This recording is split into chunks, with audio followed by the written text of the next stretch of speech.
Alright, what's up?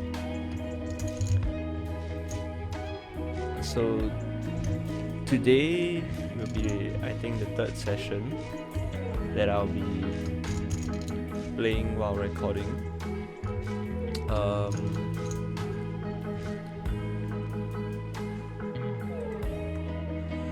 Not sure if the stream is working. I guess I'll know in 5 minutes. So for today, I'll be streaming on a 5-minute delay, just in case anyone somehow finds my stream, although unlikely, and starts to stream snipe. So I think 5 minutes is safe. Anyway, the chance of stream sniping happening is not gonna be too high.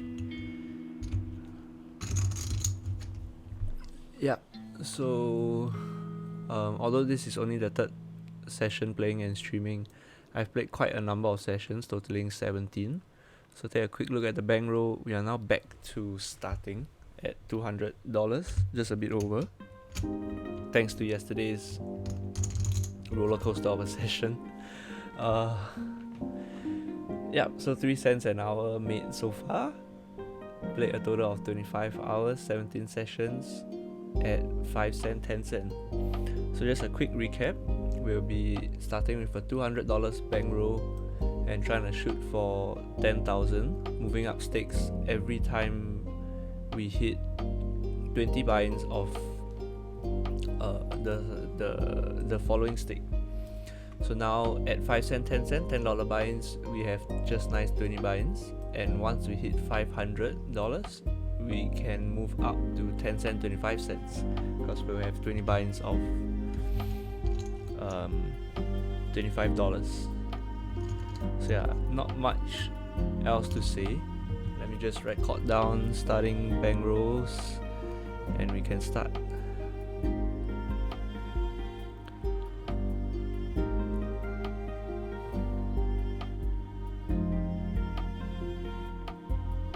Right, so not sure if the stream will be working or if there's any problems. So if there's anyone that will be watching, feel free to type in the chat if there's anything wrong with the stream or anything I can change at the moment. Yep, looks like we are live. So and by the way, we are streaming on a 3-minute delay, not a 5-minute delay.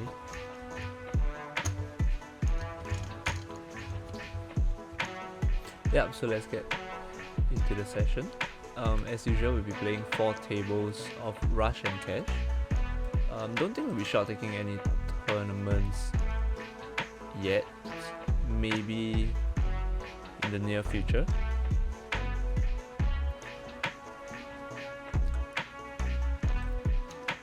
Right, much cleaner setup today with the dual monitor.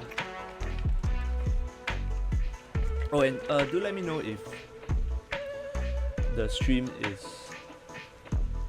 blurry or if it's low quality. You can't hear my talking, because I think for yesterday's stream I was using a different software and it was pretty poor in quality.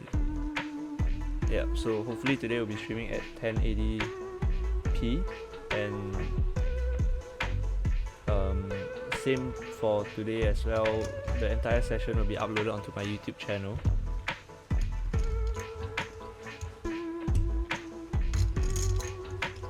Yeah, but let's get into it.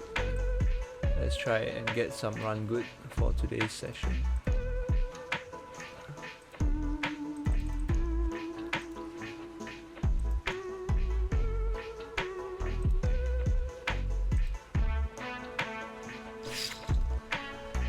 Same thing, I'll try my best to talk through my thought processes, at least for the bigger hands. Definitely not on a professional level, so can't really expect much of don't expect any life-changing high IQ tips coming from me. And I'm definitely far from game theory optimal.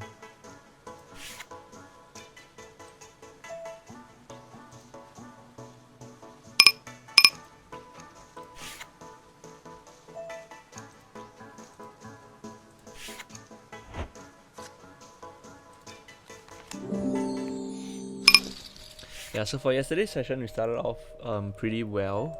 We did not really sun run, but I guess we kind of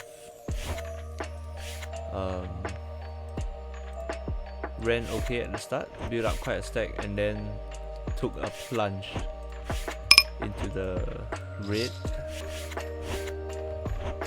So hopefully for today's session, we just go up and we don't run into any more coolers like we did yesterday.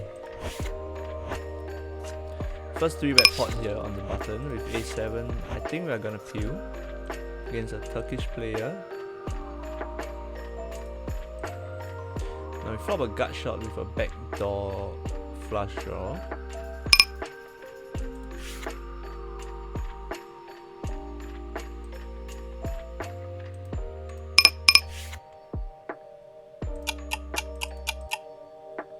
I'm gonna peel one card here, and on a club turn we might think about doing some raising.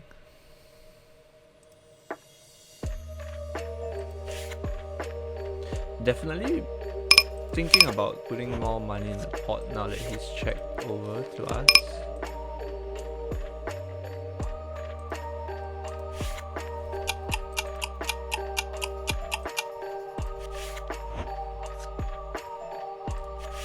Now a lot of his ace queens, ace jacks and ace tens would give up on the king turn, which is why we should try and step, especially having picked up some equity, I think. Not sure what's the move there, but I feel like that's the right play, the right move, yeah.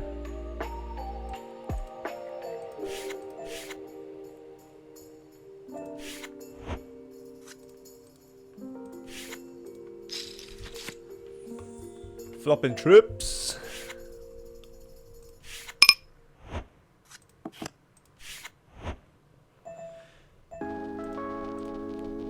I guess I do board for us, but not sure how to go about getting value.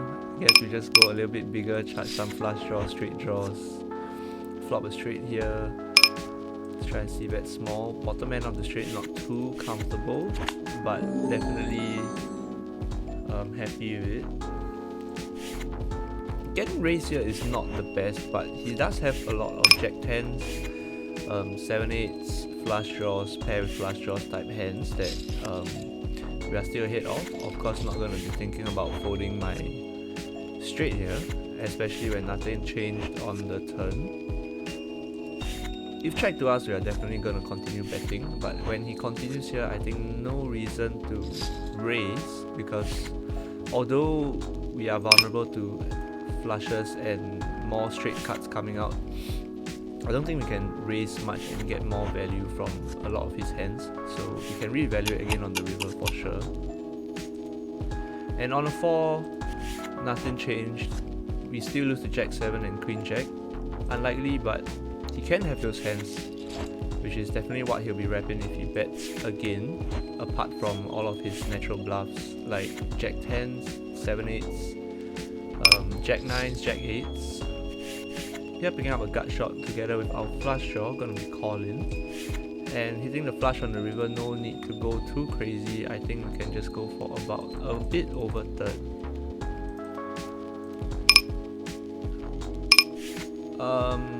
Here definitely gonna be calling, although I don't really like the way he jammed over pot. Alright, so he turned his 10-7 to a bluff. As I mentioned just now, a lot of his pair with straight draws, blocking the straights, natural bluffs would be something that he could barrel on the river. Nice pick up there.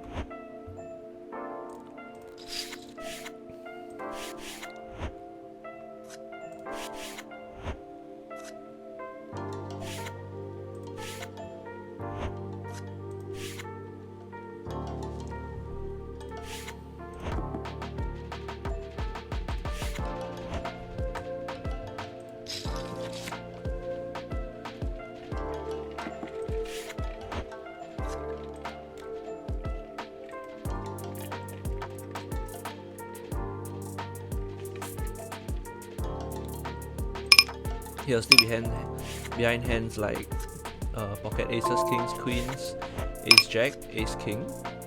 So no need to bluff on that turn. Now on the river, I think we're gonna step at it just to try and get hands like ace king to fold. And we can also get hands like 9s and 10s to fold probably. Not sure if we were hit there, but can't really think of much hands that we are hit of except ace 10. That would 3-bet from the big blind against small blind. Unless he's doing it with some more funky hands like queen 10, king 10 type hands. Here ace king suited, going to be 3-betting but not going too big, because we definitely don't want to have 100% full equity. We still want them to continue with a lot of the hands that we dominate, like ace queen, ace jacks, and ace king offsuits. Here, going to be c-betting small for sure, targeting hands like the aces, smaller pocket pairs. Can't be too scared of ace queen just yet.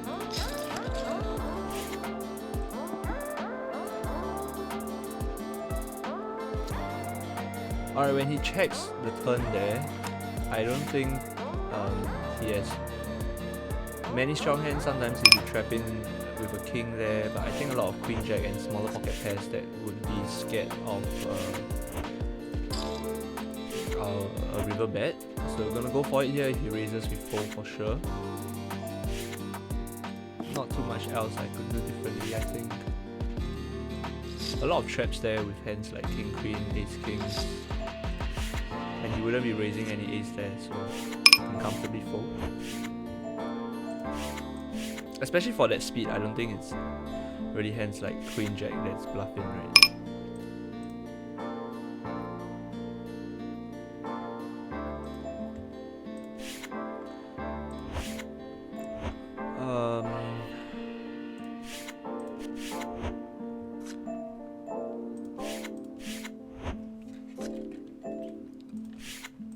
Yeah, don't know why I caught the turn there.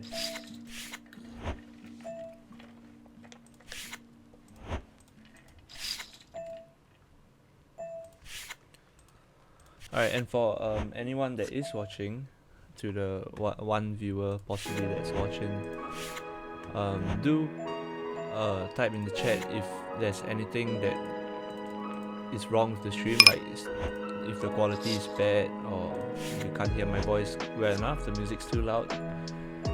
Please leave your feedback in the chat.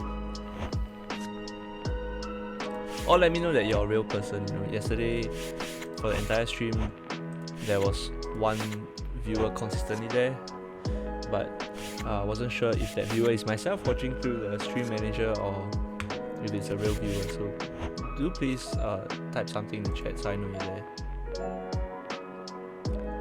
I'm gonna be set mining with the sixes here with implied odds as well as direct odds. No set here, most likely we are gonna be giving up. When he checks here, he has a lot of ace kings and ace queens that don't really want to bet because there's not much for a queen to get value from.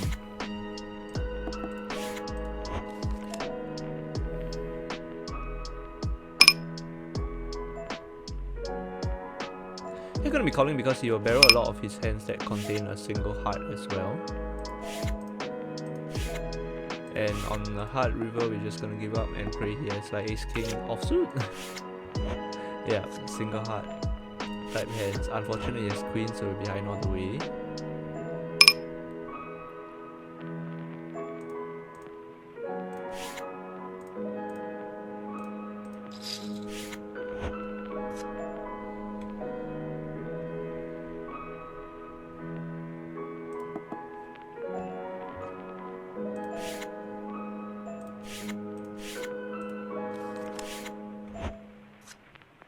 Alright, we donked the flop here and he called. So gonna be barreling on an 8. With the double flush draw there. Holding one of each of the suits.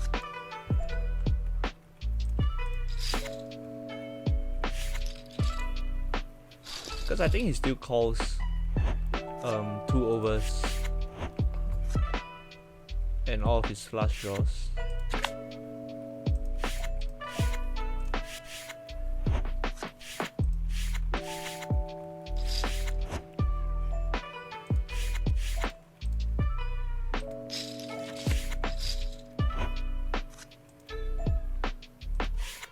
Now queens here facing an undergun open and a call.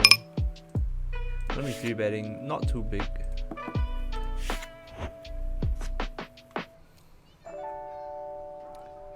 Gonna be peeling here, bottom pair and a live side card.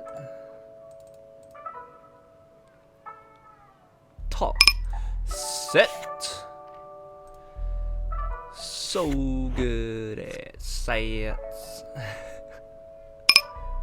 Alright, here I'm feeling pretty good about my hand. See betting here with 8s.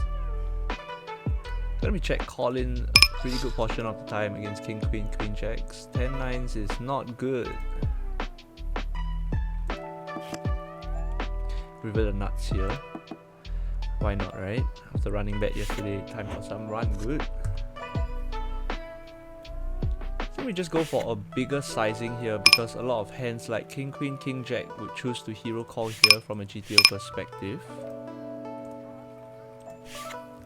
Maybe get some value from 2 pairs.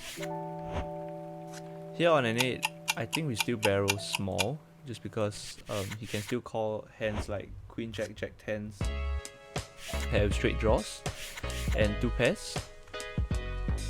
Now here I'm not very sure if we should keep barreling considering a 9 gets there.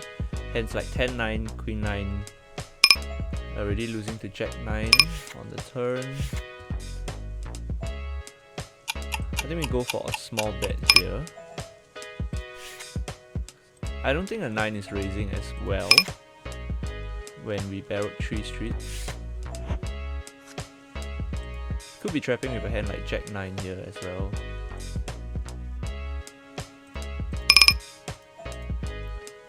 Now when he tanks this long, it's pretty unlikely as jack 9, so I'm feeling pretty comfortable that he'll be just calling. With jacks, alright, so we get a hero call from a hand that has certain blocking properties, although we know that it doesn't matter. Alright, with the nuts here, blocking the nuts, can go for a pretty comfortable bet with the backdoor flush draw after c-betting flop and barreling the turn. I think we barreled the turn. So after he called flop and turn, I don't think he'll be able to get away from this hand. Oh, he does. Alright. Props to him, I guess. Maybe he didn't like the ace as well. Fuck.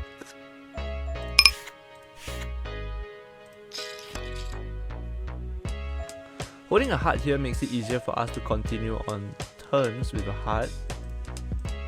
Just because he has a lot of hands that will not contain a heart as well if he's 3-betting hands like ace x suited. Either he already has a flush or he doesn't have the flush draw. Yes, and ace king suited here would also not contain hearts.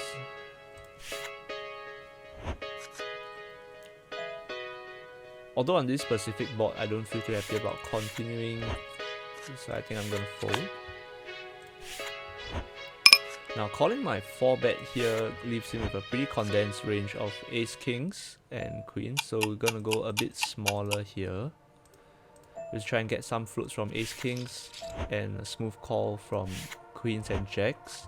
Nothing much changes here, which means we are still gonna get value from hands like queens and jacks. Don't think we can check with the backdoor flush draw come in.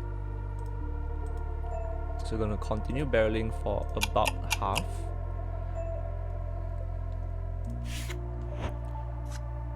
Feeling pretty comfortable that he doesn't have aces or anything to do with the board. Not holding the king of hearts is not the best.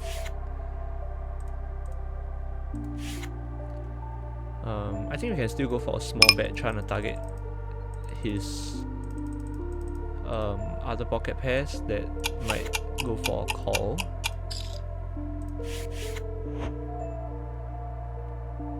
Yeah, max value I would say.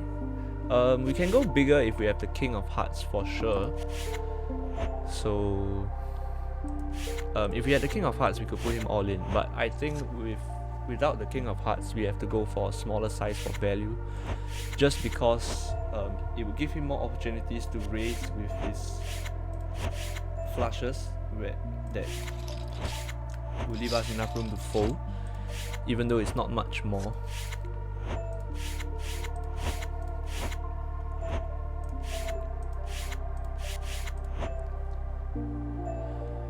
Two viewers at the moment, not sure if you guys are real or not, but if you are there, please say something. So I know that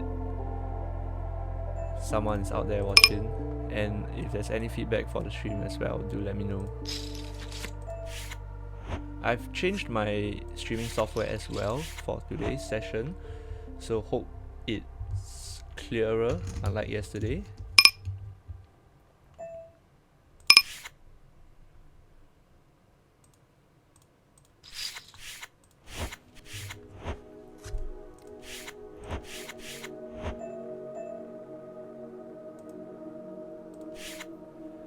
Now we turn the wheel here with double flush draw, so I think we're gonna go for about 75% pot.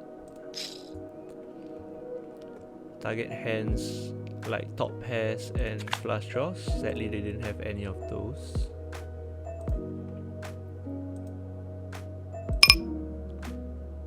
Now facing a 3-bet from the button where the original raiser folds, pretty comfortable with my overpair here. I'm gonna go for a small step just because he has a lot of 10x's as well that might 3-bet like ace hands.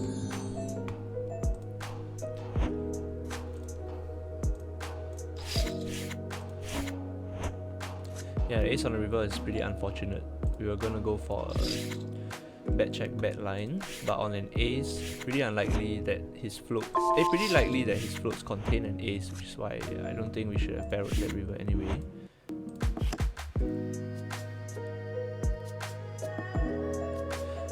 Turning a 10 here, I don't think we need to bet because not very vulnerable to much rivers, and if he has flush draws, he's calling anyway, considering we didn't bet the flop. And now we can target hands like king nines, queen nines, some 6-7s, 8-6s, 9-8s. So just gonna go for a small bet here.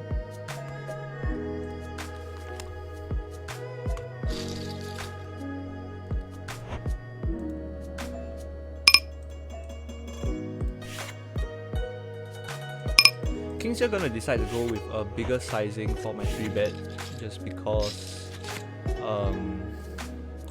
you have to vary your 3-bet sizing. I think usually people go bigger with ace king, ace queens, and smaller with aces and kings because they don't want people to fold, right? Sometimes go bigger. And on this flop, I don't think we need to go too big just because we blocked 2 kings and there's not much you can continue with. And at this stakes, I think it's very unlikely for them to float ace highs in 3-bet pots, although they should. It's losing for them, but can't really complain when you take down the pot.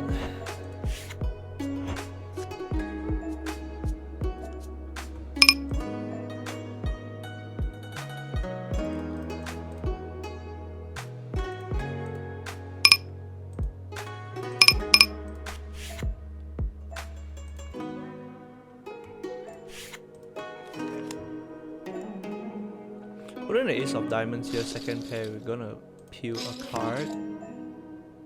And when he snap checks here, he has a lot of queen X that does not want to put more money in the pot, as well as ace kings that's trapped in. And on a jack is a pretty good card for us to bluff if we have to. Although hands like ace king would definitely still call.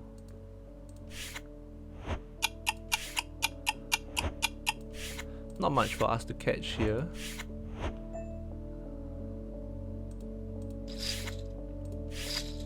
That was a good river for us, rivering the wheel against pocket pair.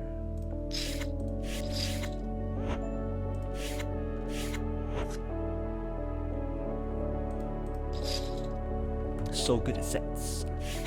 So good at sets. And he bets big into us. Oh, please have Jack 9. Please have Jack 9. Alright, what do we do here? He continues for the same sizing though the pot increased. I mean, he went for the same bet amount. I think we raise for value here just because we have a lot of natural bluffs like Queen Jack, Jack 8, 7, 9, 8, sorry, and flush draws, and on a paired middle pair card on the turn, it's very good for those hands to continue bluffing because we have a lot more tens than him. So it makes sense for us to be bluffing, hence we can go for value here. Can't really go for value when you don't have bluffs in your range because they'll just call top of range as well.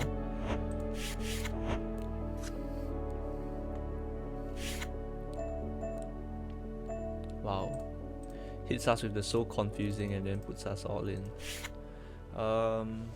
Let's see here. He has a lot of ace-x2 pairs, a lot of ace-queens as well. Some kings and queens that he could turn into a bluff.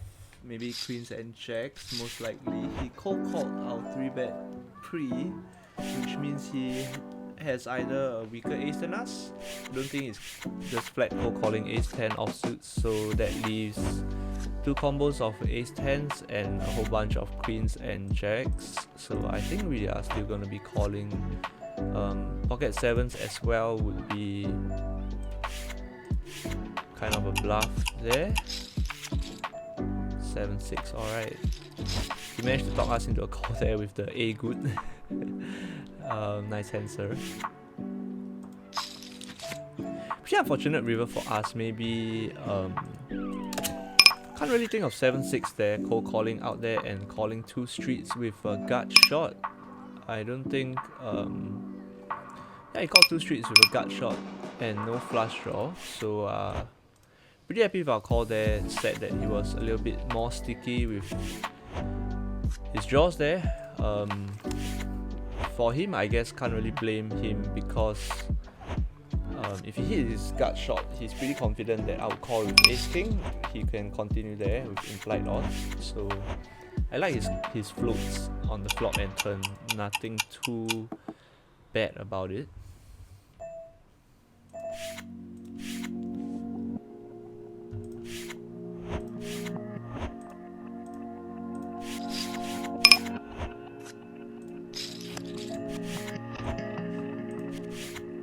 Here turning an open-ended with a draw to the nuts Broadway.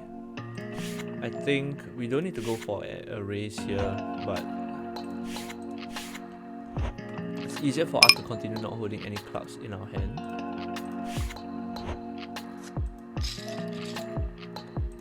And on a queen river that brings in the flush draw, I don't think we can bet anything. Just pray he gives up with a hand like ace jack, and if he has hands like king jack, he'll go for an all-in for sure.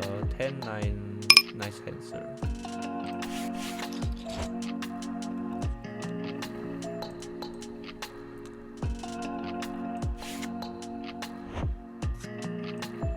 On an ace turn, gonna be taking a step here because we have more aces than the big blind. But when he calls there, I don't think we can step anymore. So I think gonna go for a give up here. Most probably has, yep, not many hands that we can get value from. So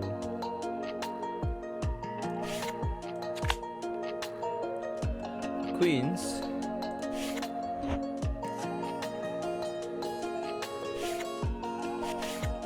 Don't be floating here just because he'll step almost his entire range on this flop.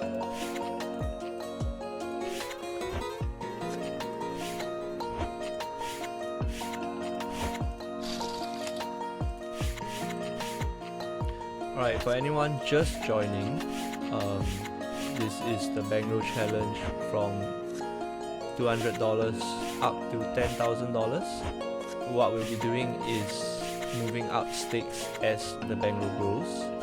So the bankroll management strategy that we'll be using is a pretty aggressive one of 20 buy-ins at each given stake. So starting off at the 10 NL streets, which means $10 buy-ins at 5 cent, 10 cent, gives us 100 big blinds per buy-in, and at our current bankroll it gives us 20 buy-ins. And the next stake that we'll be moving up to will be 25 NL, $25 buy-ins, which means our target bankroll to move up will be $500, which gives us 20 buy-ins for the $25 buy-in stakes. Currently, starting the day, our bankroll was just about even at 269 cents.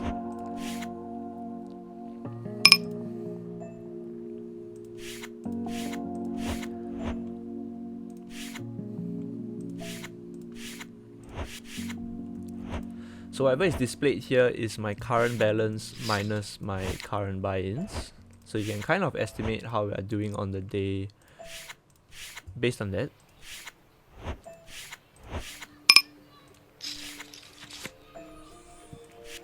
So good at sets. So good at sets.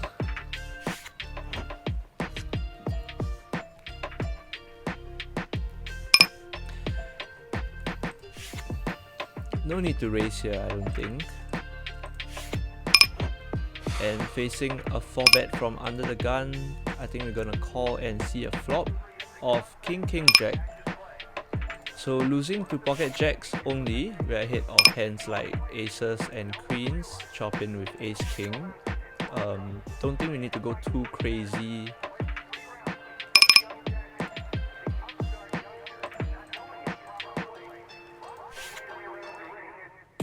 I think we check back this flop because now we are only ahead of aces and behind hands like queens and jacks. Definitely not folding yet.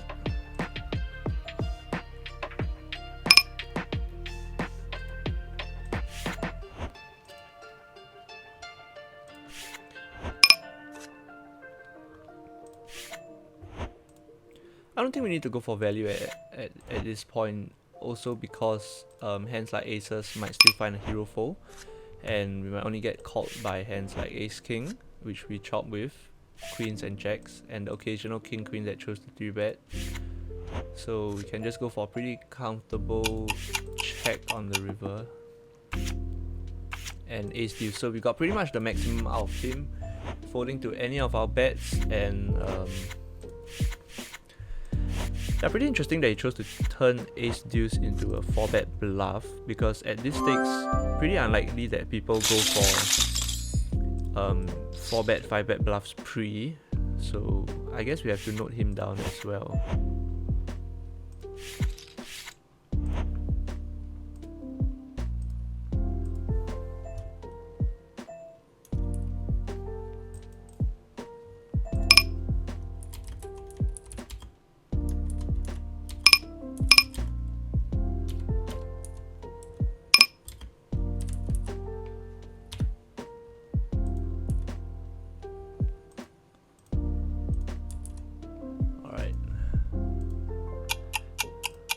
I guess I messed up that table with my hotkeys.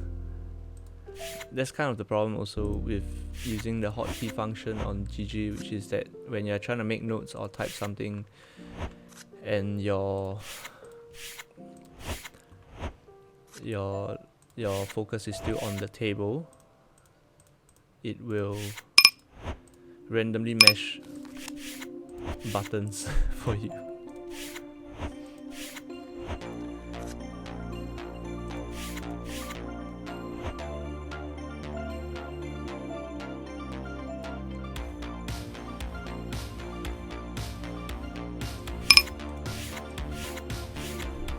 Hello, sorry for bothering you. I want to offer a promotion for your channel.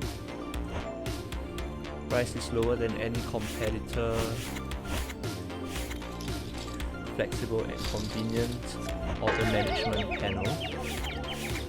Thanks for the offer, I'll check it out. Not sure if I'll be taking it up as this stream is just for fun, but yeah, definitely will check it out. And if this channel grows, maybe I'll consider taking you up on your offer. But yeah, at this moment, I don't think we are that serious about streaming.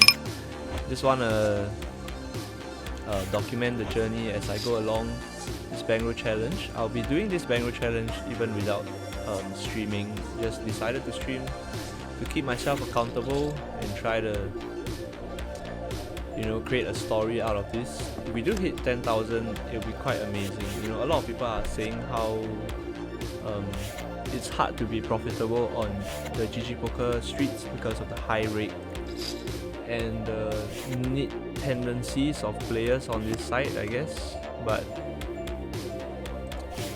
you know, maybe I want to try and put it to the test, see how hard it actually is, see if it's actually possible, and if I do succeed, then I guess I'll be doing GG a huge favor, showing that you know, you can actually succeed playing the cash streets on GG.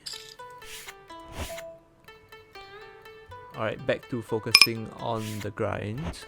On the queen here, no backdoor flush, gonna be giving up. Here about 10 high flush, not feeling too comfortable, but with a straight flush draw, I don't think we'll be folding just yet. After c-betting the flop, he has a lot of higher flushes that he can have. Jacks, kings and aces.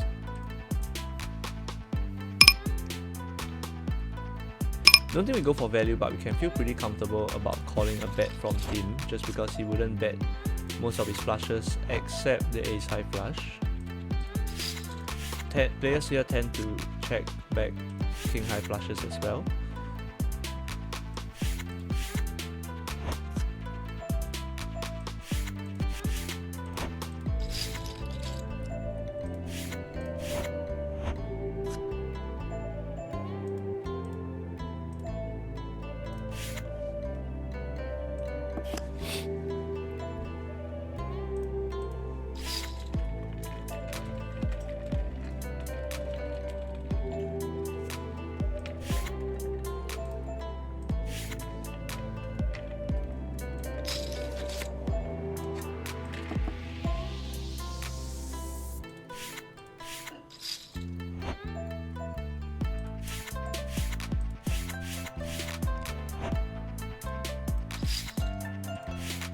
Gonna be peeling here with backdoor flush and a gut shot, just because we can also take it down on later streets if his hand does not contain an ace.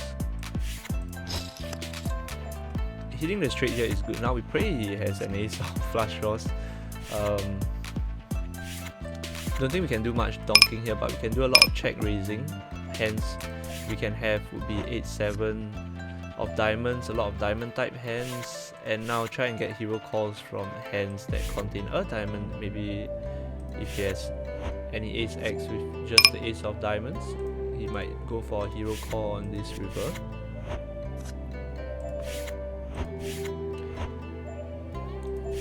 Maybe ace jack with the ace of diamonds as well.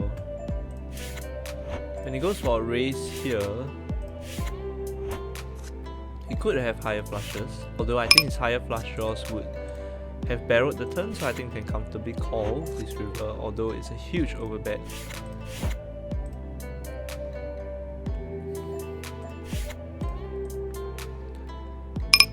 GG's. Nice hand, sir.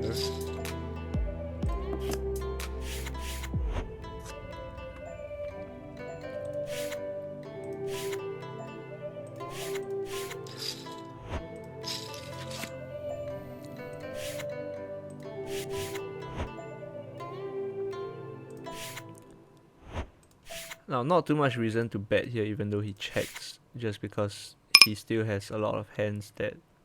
I mean, he has too many hands that beat us, so... Hands like kings, queens, a lot of 2 pairs, some sets that we check back as well.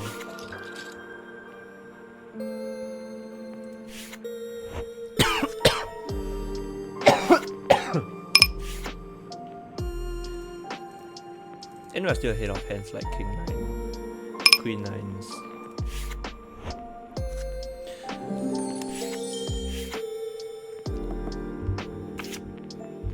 And 8s.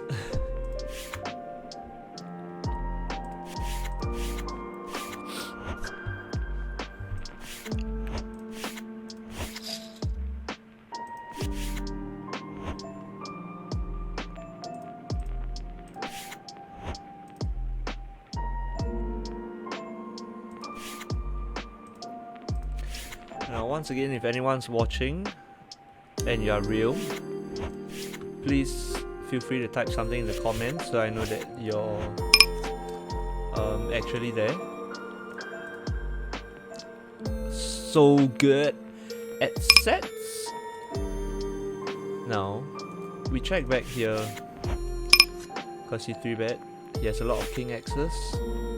And by the way, if you guys remember, this is the exact flop from the hand between Tom Duan and Duck Poke, where Duck Poke bluffed him holding 7s. So don't need to go for a raise here, although Tom Duan did raise that specific hand.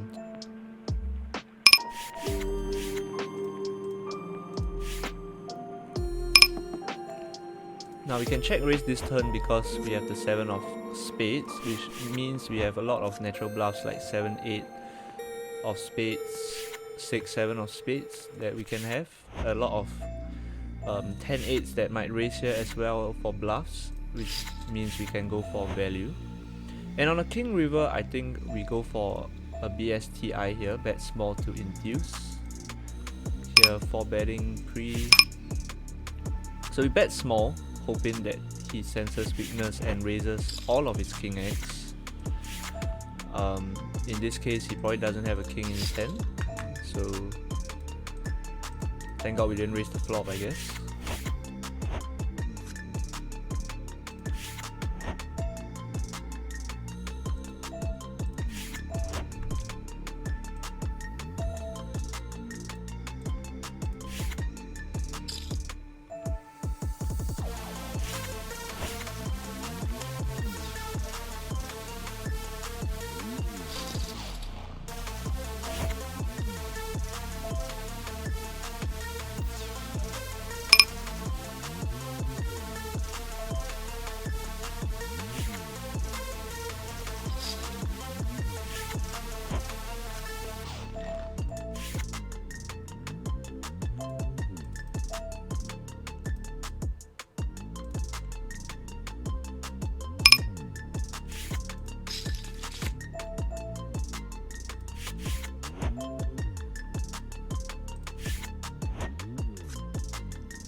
Now we go for a donk here because I feel like it's gonna check through a lot on this board. And we have to deny equity from some ace highs that might float.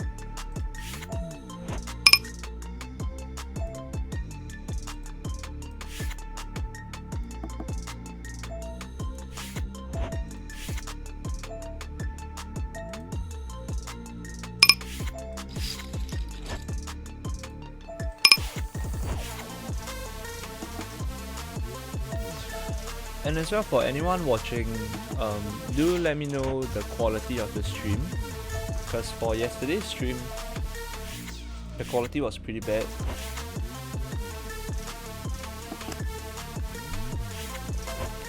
Do let me know if it's clear, if you can hear my voice, if the music is too loud.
as you can see, we're trying to do a lot of, not a lot, but we're gonna try to take down some pots pre.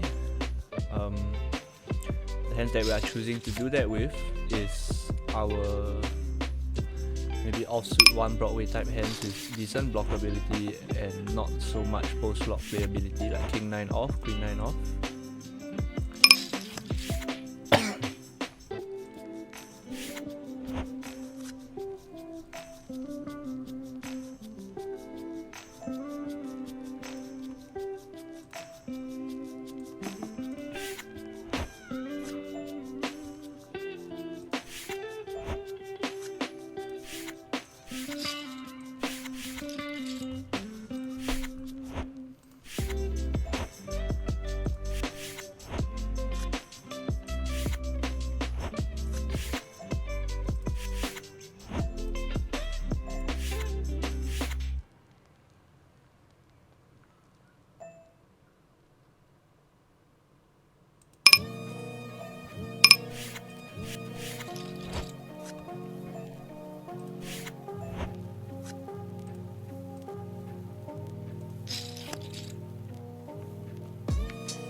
Oh damn it. I should have known we were so good at sets. We should have played that. Although if you saw yesterday's stream by any chance, you would have known calling a 4-bet with jacks does not always turn out so well, even if you flop a set. Basically what happened yesterday was called a 4-bet with jacks, flop was king, jack, X, turn was a 10, or king, jack, 10 on the flop I think. Turn was a blank, river was a 10, we jam the river and get snapped by kings for top set. Top full house, we had the second full house. So yeah, it doesn't always play out the best, but what you gonna do, right? We're playing poker. Alright, with a gut shot here, not holding any diamonds, we might decide to call.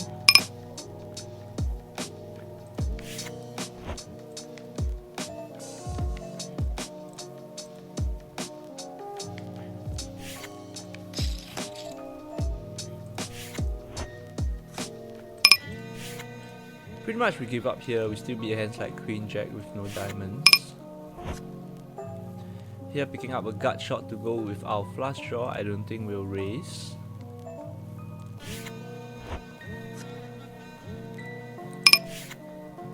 No point in betting here, 6 is to a straight, he's gonna give up on a lot of his weaker holdings. And we can still get some bluffs from hands like Ace Jack and Ace King on that river.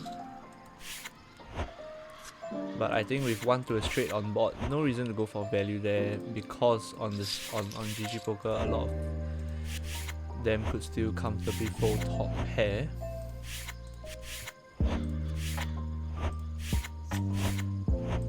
Not sure if that was too passive, maybe I should have went for a value on the river, but yeah, maybe I should have went for value there. Although I think he might fold Ace Queen even.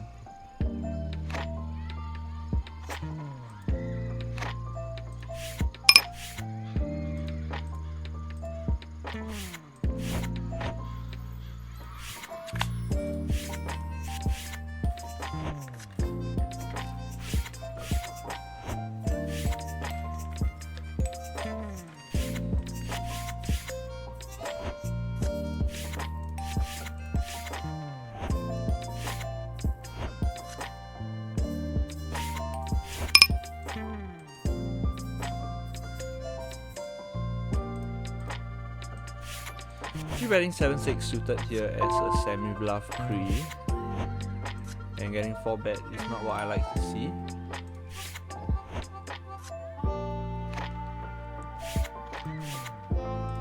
For this price, I think we can peel and see a flop. It's red, but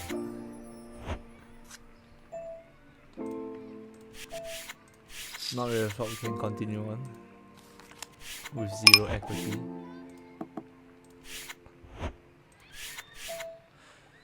Now floating 6s here because he has a lot of ace high misses, but on a king river it's pretty thin for us to go for any value and hard for us to call down as well. He might give up hands like ace jack and queen jack, and a lot of his floats like ace kings.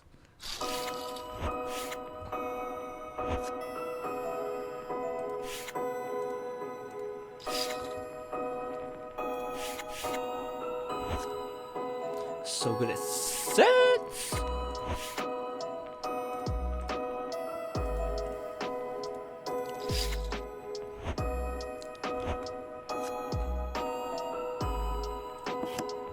That's what we like to see. So the raises there can come from deuces, 9s, 7-8s, some 10-8s, 10-7s as well, raising with their gut shots.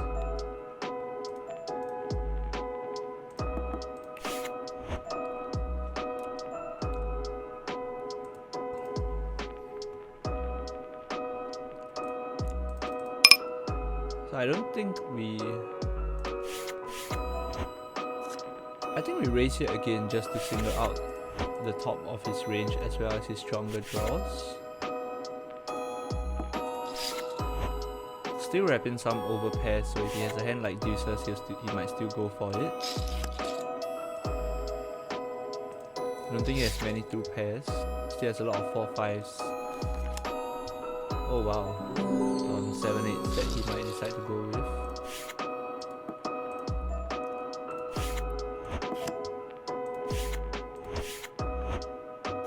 What a river.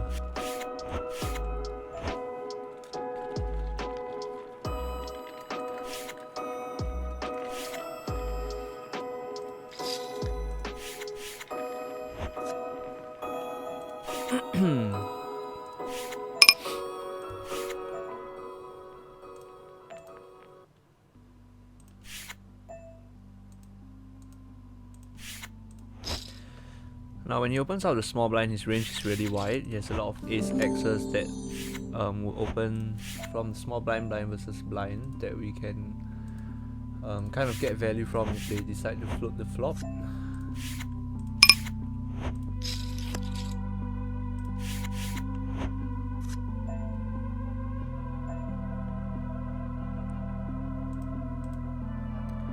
And nothing much else to do than just call.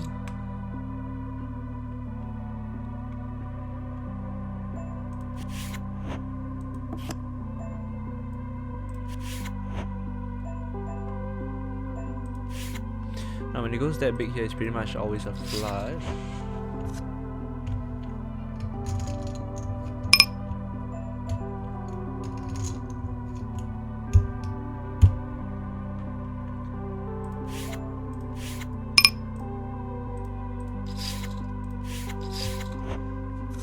Because in his eyes he's probably thinking that he can target straights, although it's very unlikely for us to have straights.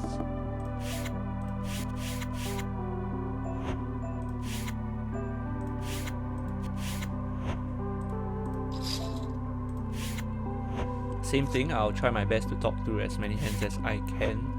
Although it's pretty hard when playing 4 tables at the same time while trying to focus on everything that's happening.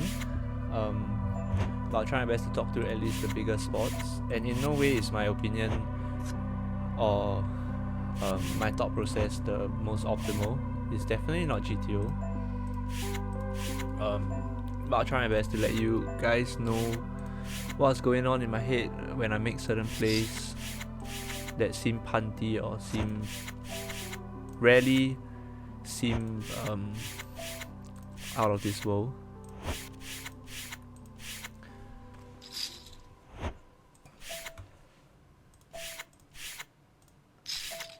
And feel free to leave any feedback that you might have as well on the stream or on the way that I've been playing. If you guys know about poker or have anything to say about my plays, you can feel free to type it in the chat. So we float the flop here with our backdoor flush and 3 straight, and we improve to flush draw as well as an open ender.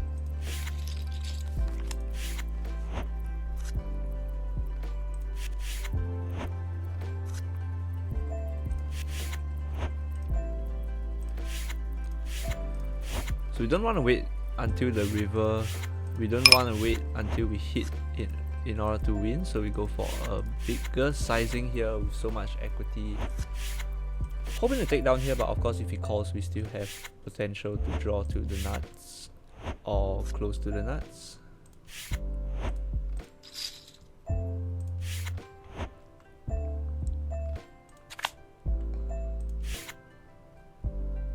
Here facing a 3-bet from the button is going to be pretty wide.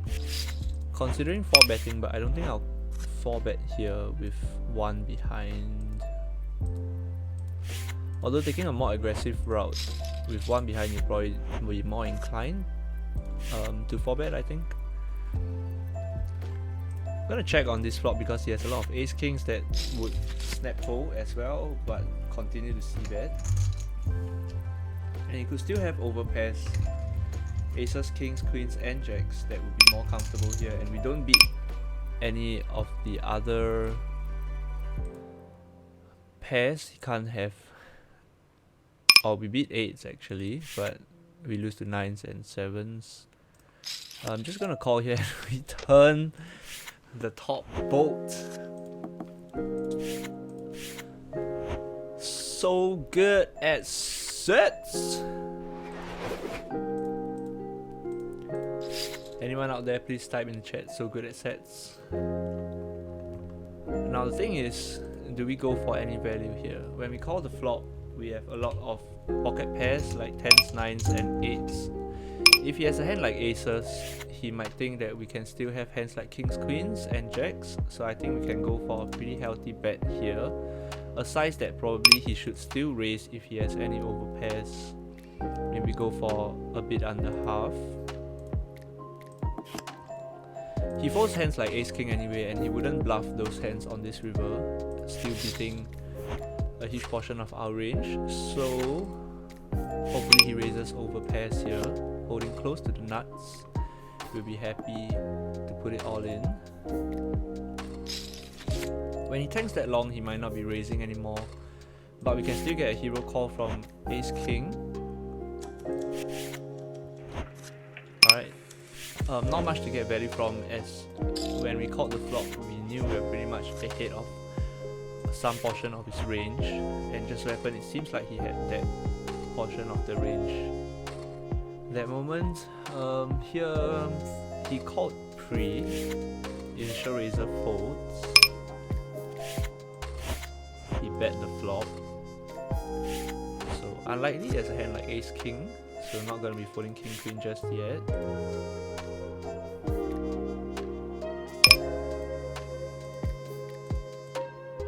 Now holding the king of diamonds here is pretty crucial because a lot of his flush draws are supposed to contain a king, hence like king, queen of diamonds, king, jack of diamonds, and having the ace of diamonds on board means that that's very unlikely for him to have flush draws. So I don't think he continues barreling.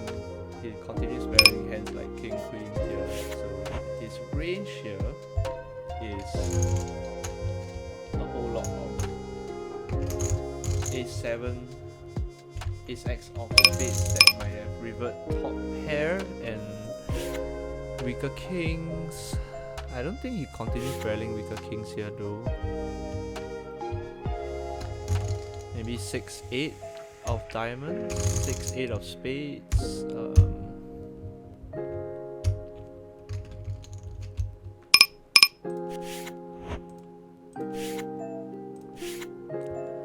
I think we can go for a hero call here. Yes, hands just not holding any diamonds, bluff in on a diamond river.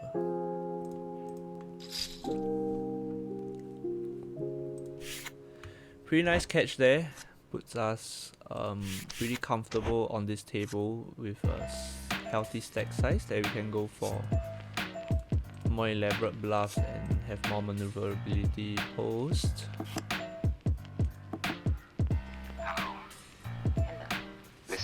I said that was not a fish call, guys. I did think about it. Might not have put it into words as well as I could have. Definitely not calling a 10 high flush draw here. There's a lot of pair with flush draw hands that's way stronger that will be jamming here.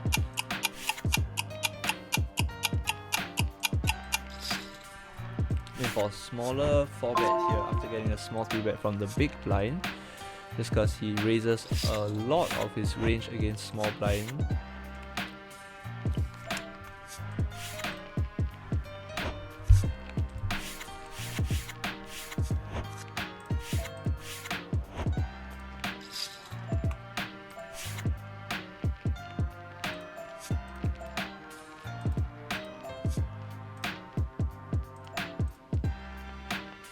Out of position here, gonna go for a rather large 4 bet here.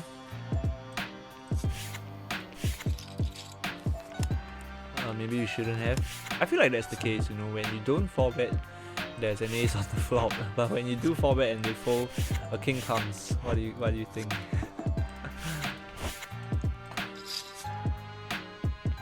Maybe Jack 10 here. That's good.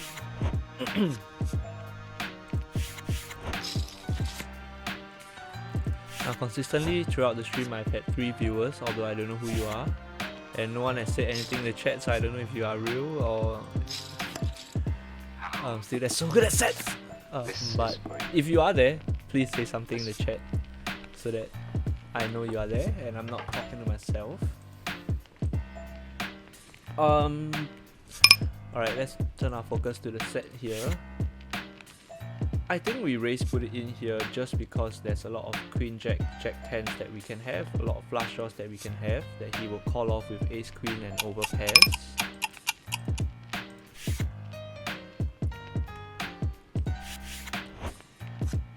That's right. And we run it twice because we are ahead and we hope to see no king twice. Alright.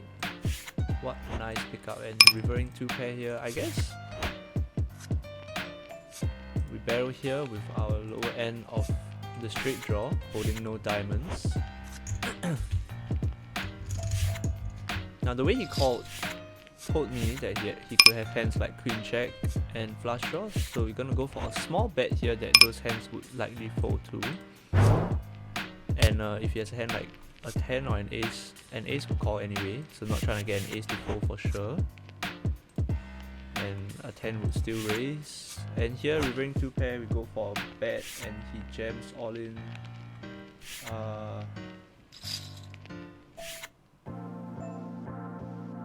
I don't know what he can have, man.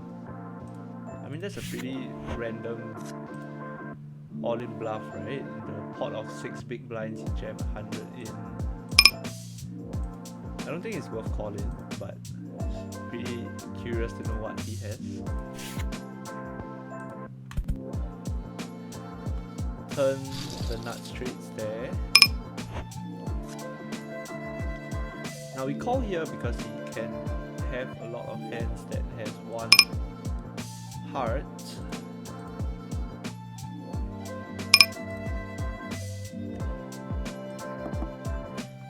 Don't feel like bluffing my queen high here to get counterfeited, because the hero calls a lot of his ace highs.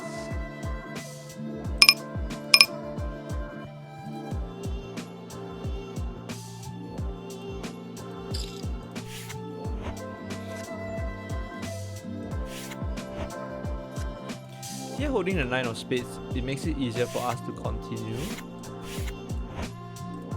Don't think we'll be betting here because even if we do have value, a lot of his hands would fold to a bet on the turn. So we continue now with a single spade in our hand, and not hitting the flush means we will not be putting any more money in the pot, as should he.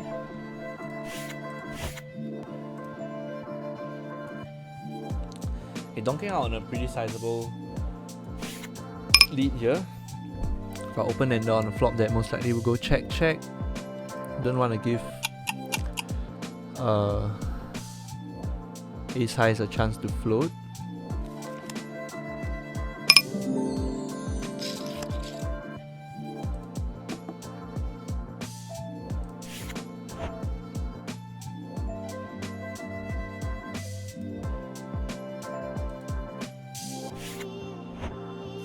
Top 2 here, not holding any diamonds or clubs, which means we should raise, as we are pretty vulnerable to hands like King X with diamonds, Ace Jack with clubs.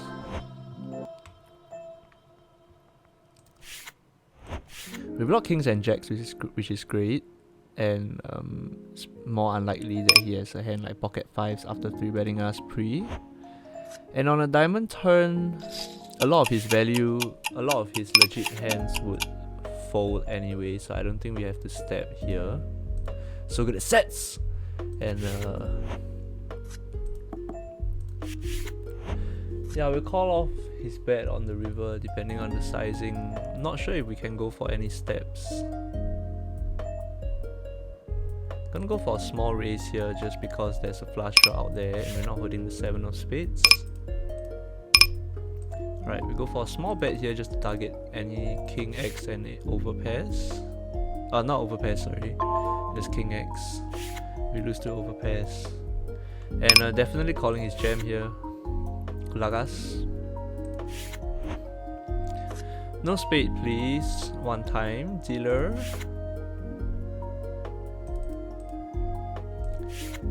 No cashing out. Cashing out's for pussies. Alright. Very nice.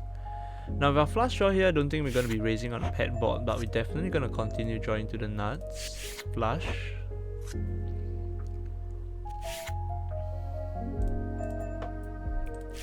So the interesting thing there to see is he chose to 3-bet, if I'm not wrong, with ace 5 suited. Yes, he did 3-bet with the ace 5 suited and decide to 3-bet jam it in on the flop. Now with ace high here, it's a very nice hero calling hand on the river, although when he bets that big, it's pretty unlikely he has a hand like ace high. He has a lot of overpairs because we hold the ace of spades, which is a lot of his bluff range that would be chopping with on the river.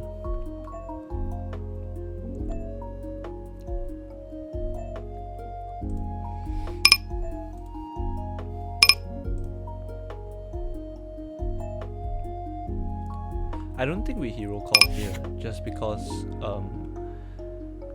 King Highs wouldn't bluff here if you had a hand with the King of Spades.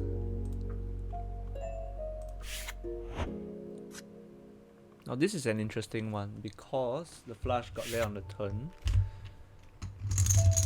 and a king might still go for value on the river.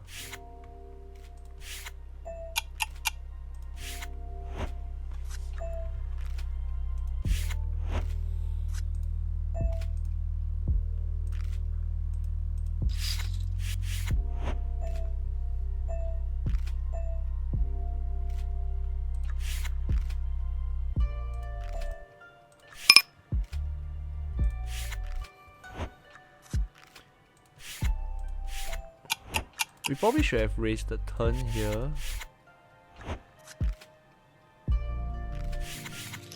Now against a recreational, he's probably only raising a 6 there.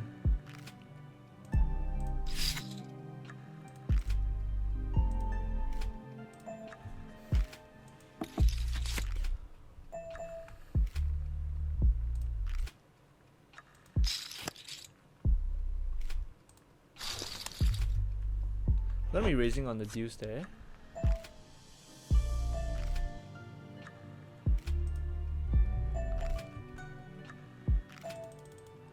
With our gut shot.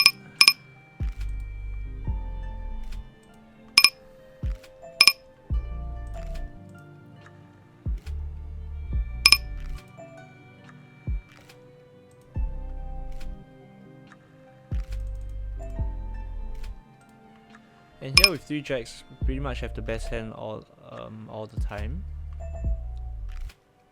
Still lose to kings and king jack, but I think we call here. Get bluffed by ace queen, which is great. I'm not sure why he called my raise on the turn, but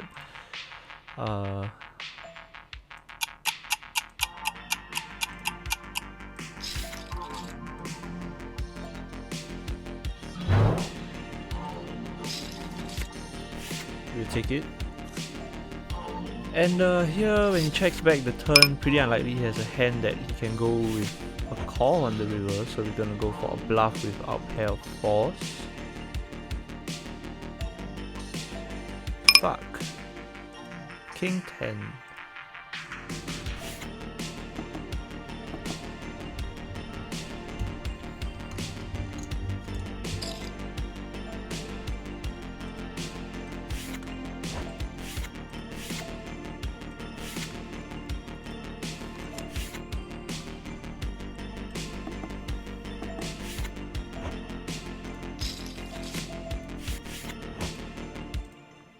The reason why we check here is because the flush got there 3 ways someone might have a flush. So we just check call. We don't want to have bet and get raised, but we are comfortable calling, I think, river. Maybe not against him.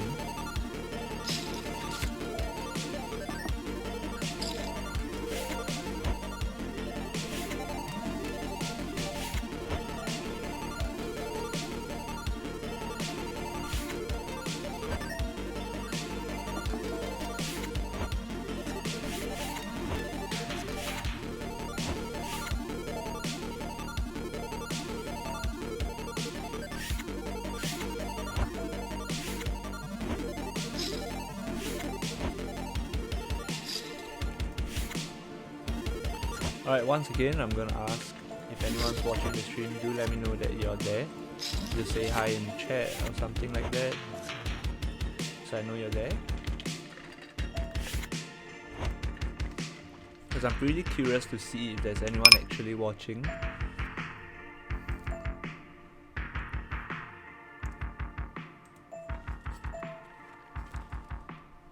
No need to go for a bluff here, I think. Yep.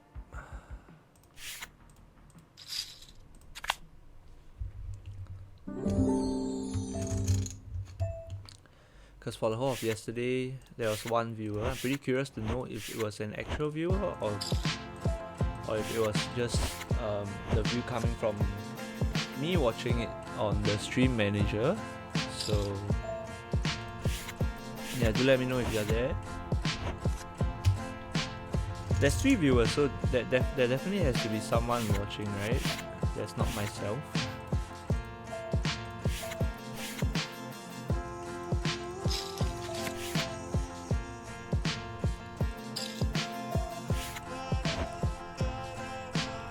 And yeah, do let me know if my mic is on as well, because yesterday for the first 1.5 hour of the stream my mic was off and I didn't know.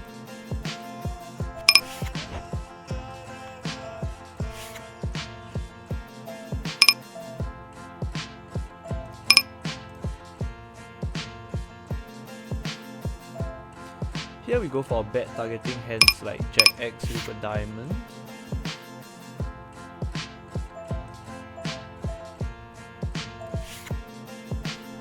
And a raise from Jack X with a diamond.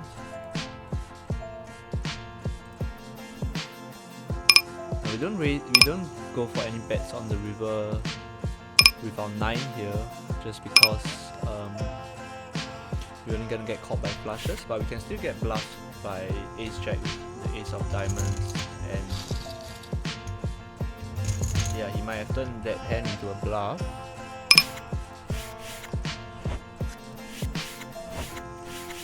So no point in betting the river there.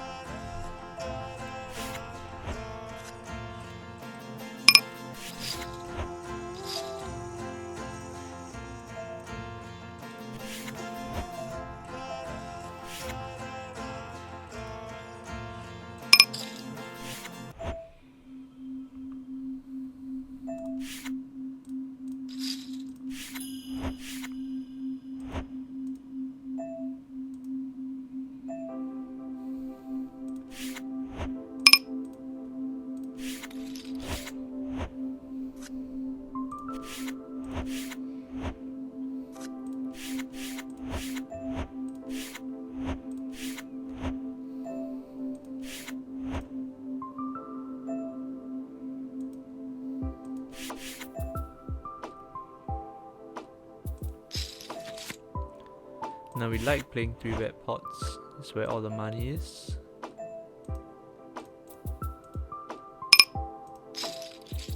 We don't really like playing 3-bet pots with jacks because it's jacks. Fourth best hand in poker or the worst hand in poker. We go for a small step just because his hands that don't contain an ace would fold. We have more sixes than he can,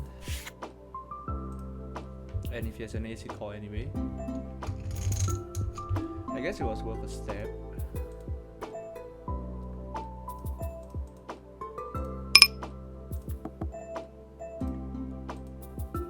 Wow, he rivered the nuts. Guess it was a good check back from us.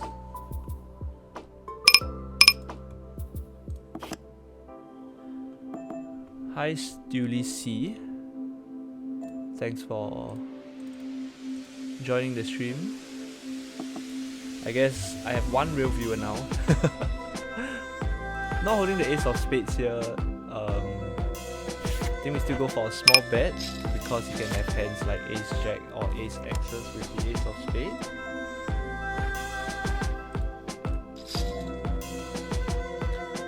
Yeah, it feels pretty good to know that I'm not alone now, that someone typed in the chat.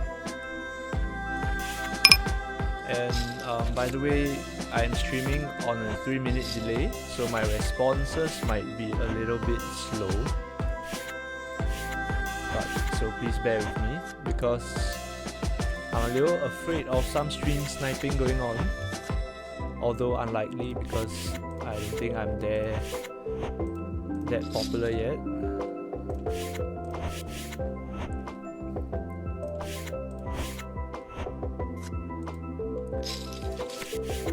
Yep, so we peel with the jack 8 suited, get a 9-9-6 flop.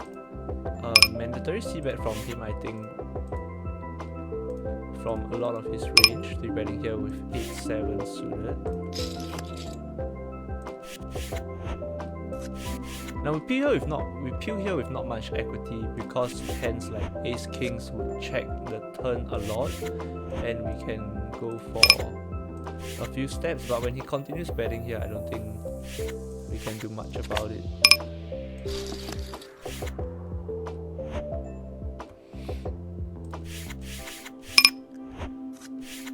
Right, and for anyone just joining, this is the Bankroll challenge from $200 to $10,000. Sorry, $200 to $10,000. At least that is the aim.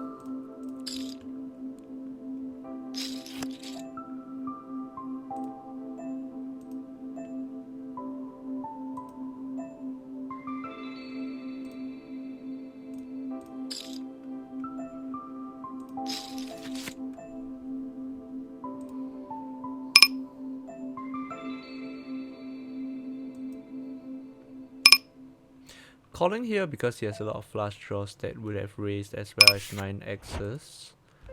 And here, I don't think we can fold our trips here. He has a lot of worse 7s as well as a couple of 4s. Some overpairs, unlikely. Maybe a hand like ace 3. And some random bluffs.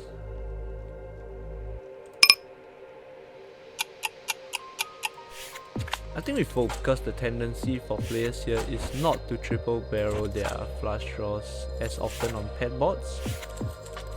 So likely he just has a 9 there and will give up.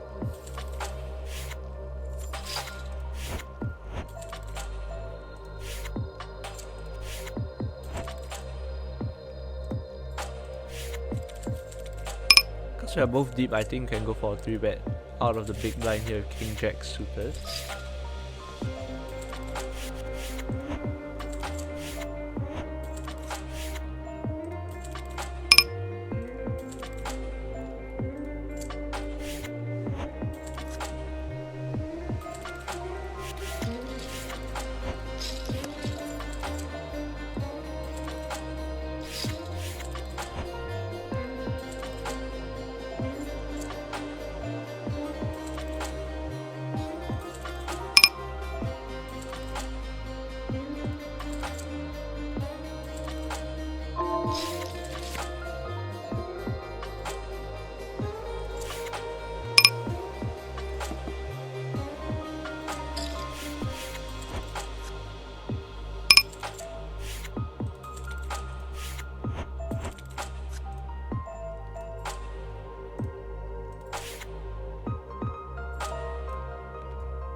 Blocking 10-8 here, so that's 8-5.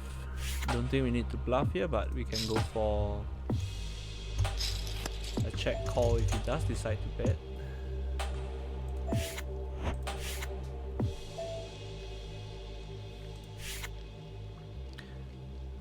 I think pretty comfortable folding second pair here, despite the flush draw is one behind.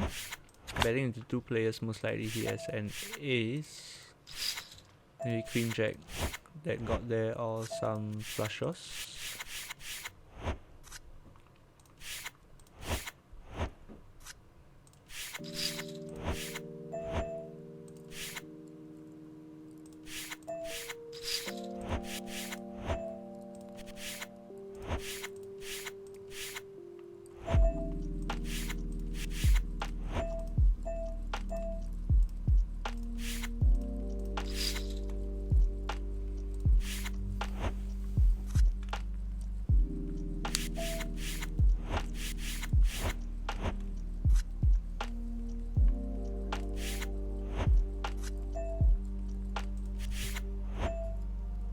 So good at sets. Although this set is a little bit more vulnerable. On a mono board, I think we can go for about half pot. Still got a step on mono boards just because there's a lot of flush draws with one hard type hands, and if he does have a flush, we still have outs. On this turn, don't think we need to go too big. Just go for a third sizing against a recreational, because he will definitely continue with all of his one hard hands. And with quads now, we really want him to have a flush. So good at quads. Yeah, so what we do is we go small, I think, to induce a raise out of his nut flushes, some boats that he might have. Maybe jack 10s would just call, and I hope he raises. Alright, queen 8 counterfeited. I think that was as much as he would have paid. Blocking some boats, we can get some hero calls from that specific hand against the more experienced players, I think. But against recreationals, I think bet small is the best way to go.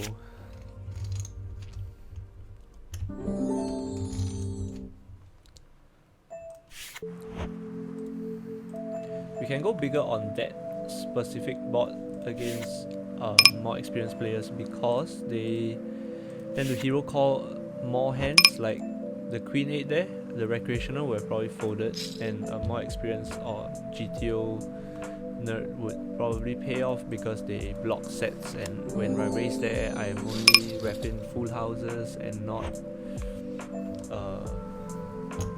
flushes, blah blah blah, GTO nonsense. Checking here once again after getting raised on the flop with our queen high flush draw, so top pair and flush draw. Not going anywhere, but don't really feel comfortable putting more money in the earlier streets. Losing to jack 10 now, and drawing pretty thin against higher flush draws, so just call. And not sure if we want to go for value on this river. We lose to all of his higher flush draws that would have raised us on the flop, and we still beat jack 10. Jack 10 might shut down over here, so we go for a small bet to target jack 10 and queen x's with a diamond. Well, if he raises, we are pretty fucked, right? When he tanks that long, I think it's pretty unlikely that he has a better flush, so we hope he has jack 10 or ace queen with no diamond. Decide to flat jacks here out of the big blind to close the action, which, looking at this flop, was a good idea because there's so much that beats us, right? It's pretty wasted to have flat called jacks pre and have this kind of flop. Don't think we can step here.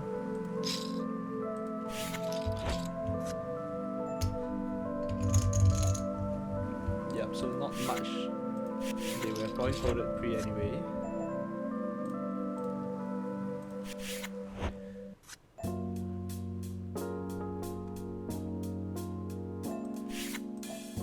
You can maybe do a new bankroll challenge on GG Poker. Yes, DDC, this is a bankroll challenge that I started a few days back. I did not start recording from the start, but it's pretty much the same as of yesterday. I went back down to $200 in my bankroll. And yeah, this is a GG Poker skin, so Natural 8 is actually the same as GG Poker. It's just a skin for GG Poker, which means I'm playing with the same player pool against the same players. It looks exactly the same, but it's Natural 8. It's a different company that hosts different users. Basically, it's the same as GG Poker, so the rig is the same as GG Poker, the player pool is the same, the game types are the same, and the only difference is that players who play on Natural 8 come mainly from countries supported by Natural 8, which is different from that of GG Poker, but we all play in the same pools. So the people that I'm up against here are most probably from the GG Poker pools. It's the same network. There are different skins for GG Poker, like Natural 8. There's also Poker Code Official. There's also something else that I can't remember. There's also a skin for GG Poker. So yeah, essentially this is a bankroll challenge on GG Poker that is pretty much from scratch. Maybe you can elaborate what you mean by do a new bankroll challenge on GG Poker. But if you're wondering about the similarities between this software and GG Poker, it's pretty much the same. Maybe the only difference is that on the Natural 8 skin there might be some promotions or free rolls that are not available on GG Poker, exclusive to Natural 8 users, like entrance into the APTs, Asian Poker Tours, some free rolls made only for Natural 8 clients. Other than that, playing against the same players on the same pools, the same games, and same everything.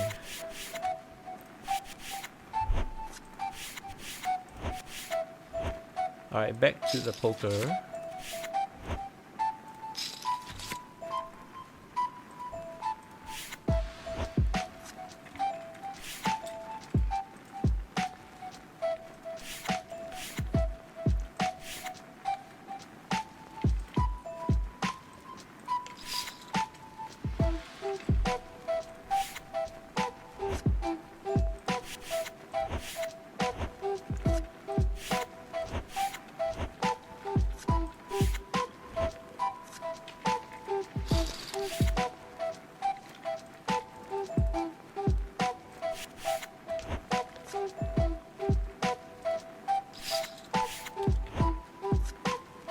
Oh, and by the way,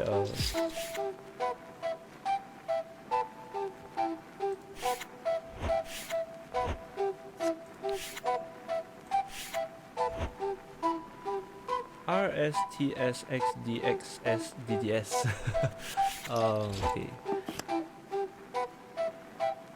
Oh, a prop bet with 0 bettors just to track the after rate results.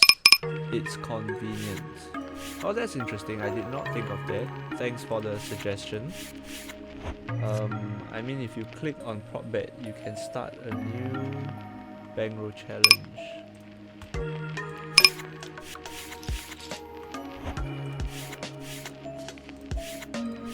Alright, let's check that out. Call in here. Fuck. Alright, I'm a little bit distracted. Okay, let's check out the bankroll challenge function. Right after we scoop this golden table pot.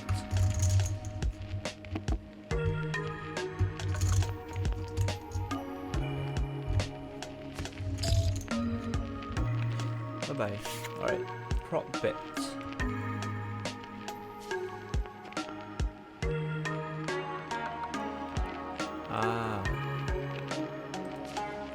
So you can create a bankroll challenge. Achieve your target within a set period of time, set number of bettors.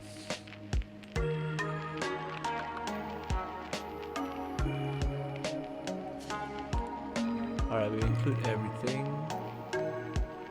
What end time should I set? I have no idea. Okay, I mean, challenge can only last for 100 days though. I guess if we do 0 bettors, we can do this to track after rate results. So let's just go for 100 days later.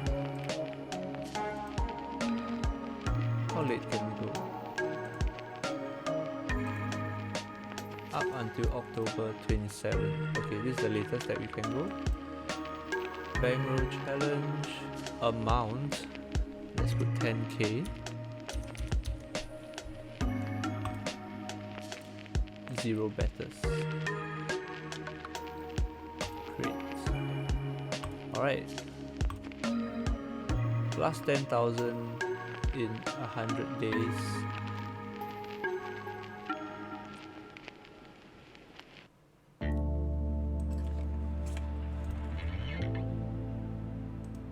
Alright, I guess that's that. Thanks for the suggestion. Let me know if I did anything wrongly or if I should change anything with the bankroll challenge, but yeah.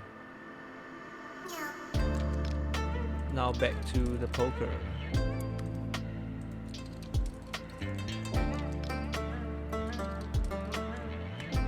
Alright.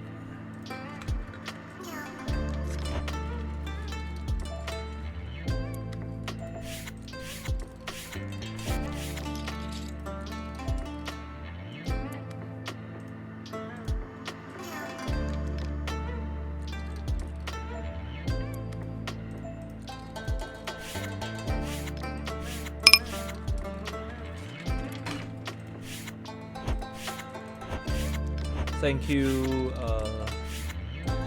Stuli C and Roosters for the suggestions.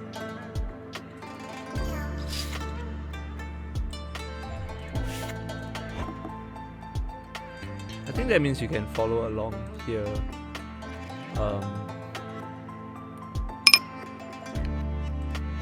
On GG Poker.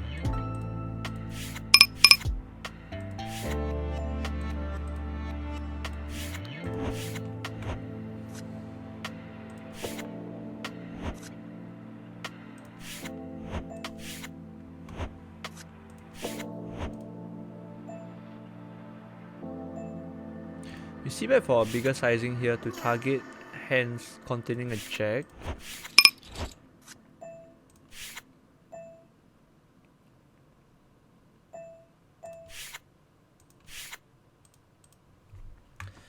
Now a lot of Jack X and 8X still here, a lot of 10-9s.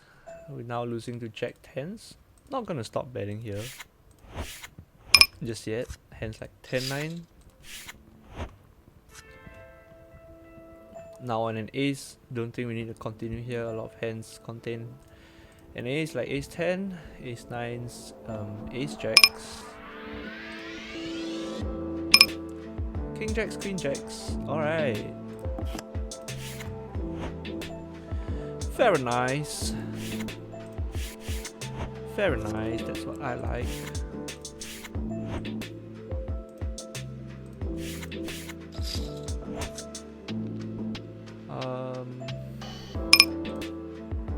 When check to us, I think we can go for a bigger sizing here as a river bet, considering all 3 streets were checked too.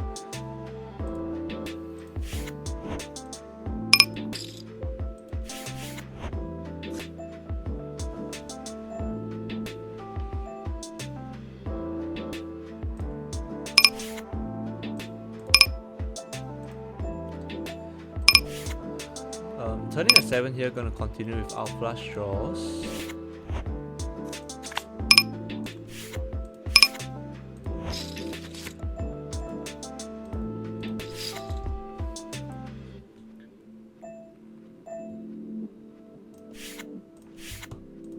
it will track the jackpots, GG Care, and leaderboards as well. Oh, that's interesting.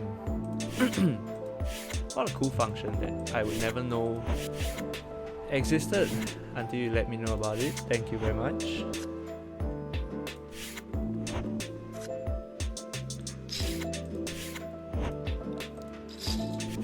And of course, we'll still be updating the Excel sheet as it goes.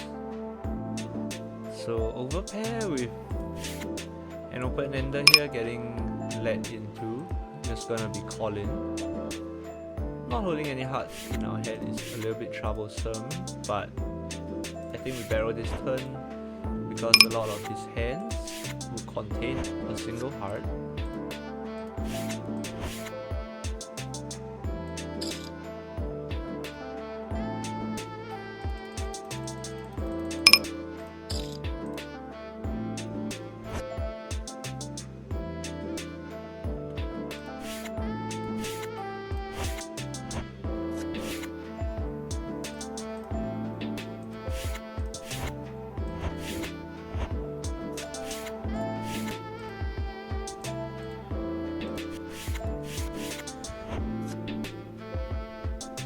You can click on it and show it on stream and let it open while you are playing. Let me give that a try. Oh, like that, alright. So maybe... Sorry, it's a little bit messy.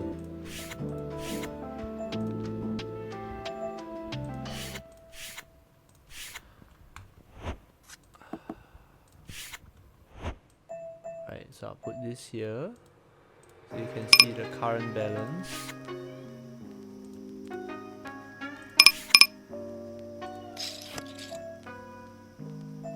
And we'll put this up here.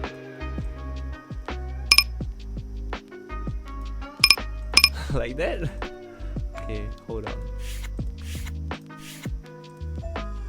Let's move this over.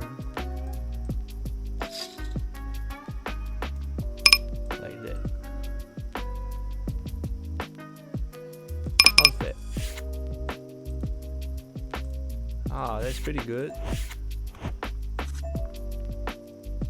Oh, but it's not tracking what I already bought in before I started the Bankroll challenge prop bets.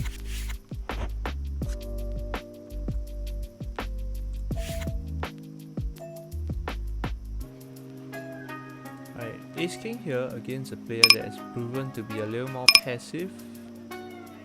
Can go for a little bit more aggressive route.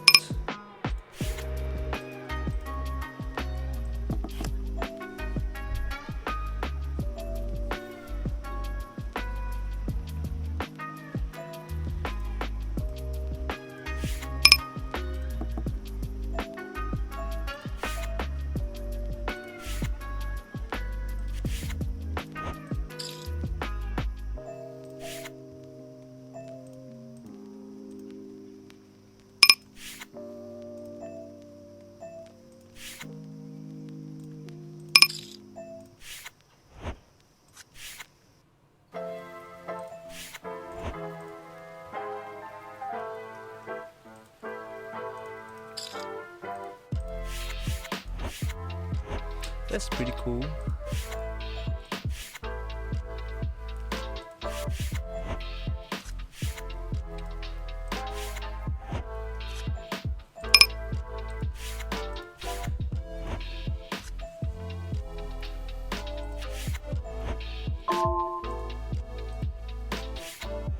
I think what this does is it won't track my current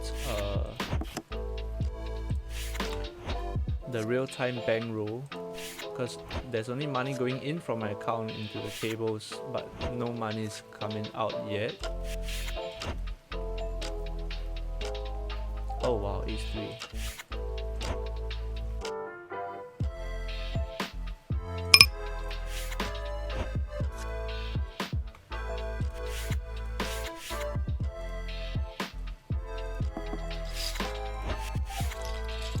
But yeah, that's still pretty interesting to see. So you'll be looking at negatives all the way until I cash out, I guess.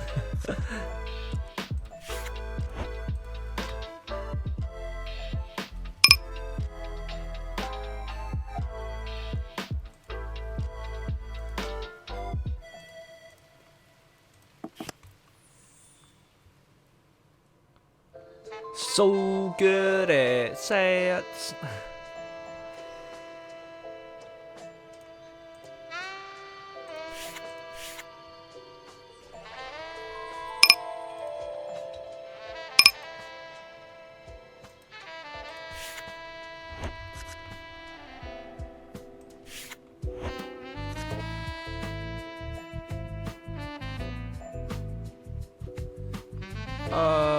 He has a bunch of 6x's in his range.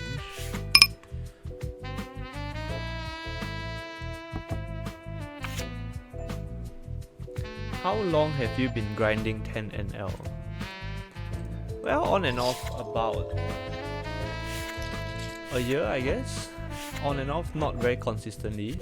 Previously, I did attempt another Bankroll challenge from $50, starting at 2NL. That was a bit slow because at 2NL,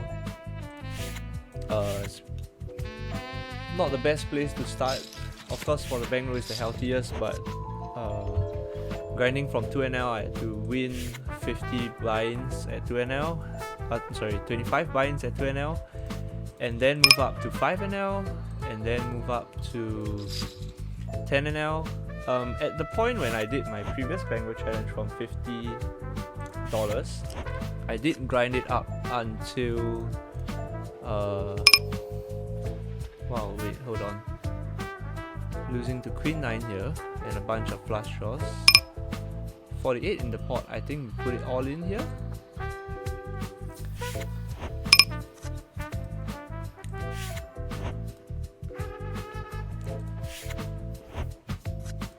No jack, no 8.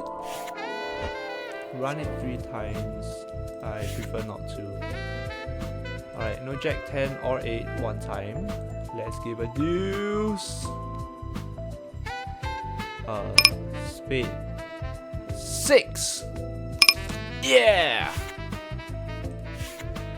Alright. Huge win there. Sorry, where was I?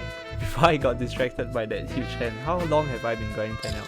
So my previous Bankroll challenge I did from $50 and grinding out from 2NL to 5NL to 10NL. Made it up to the 25NL streets where I grinded up to a Bankroll of about 700-800, and then it kind of fizzled out as I got busy with work and other things going on in my life, and kind of lost the Bankroll challenge. So that went on for about 3 months, I guess, and now restarting a new Bankroll challenge. As of now, I've only been playing 10NL in this Bankroll challenge for about a week, but previously I have played 10NL for about a year on and off, and also dabbled in 50NL and 25NL. So exclusively at 10NL, I'm not sure how long I have grinded for, but I have been playing 10NL streets for about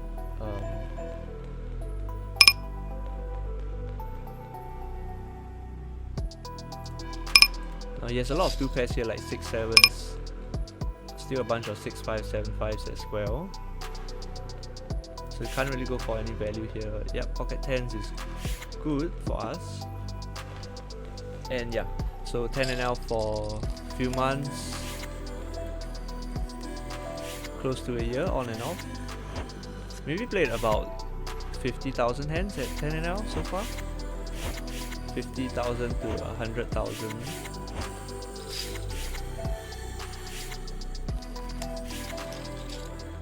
No, if you win a pot, it will count as well. You don't need to cash out. Oh, okay, yeah, I see it updating at the moment.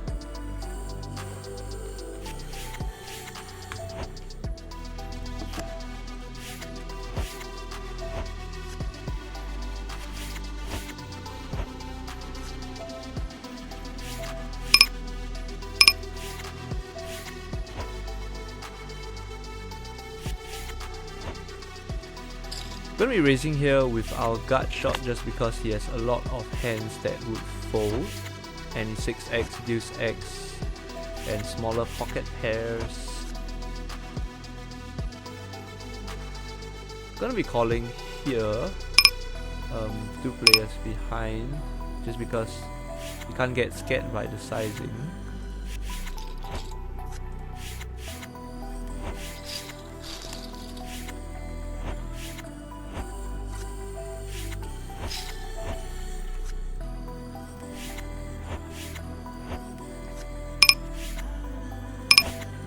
I think with the ace queen of diamonds and the backdoor flush draw here, we can check back this flop.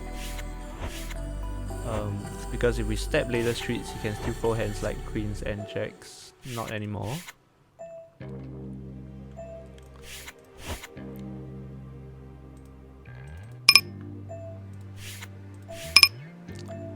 Gonna be floating here just because he can also have 3-bet a lot of weaker ace x's that we are ahead of. Some ace 10s, ace queens as well.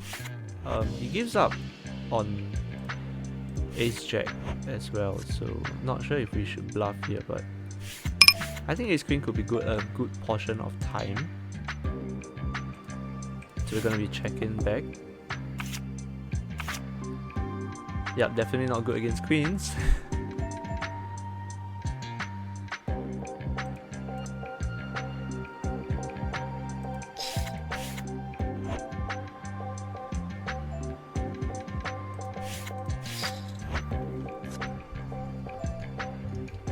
Do you go top places for LB? I'm sorry, I don't get what you mean by top places or LB. Maybe you can elaborate more about what you mean.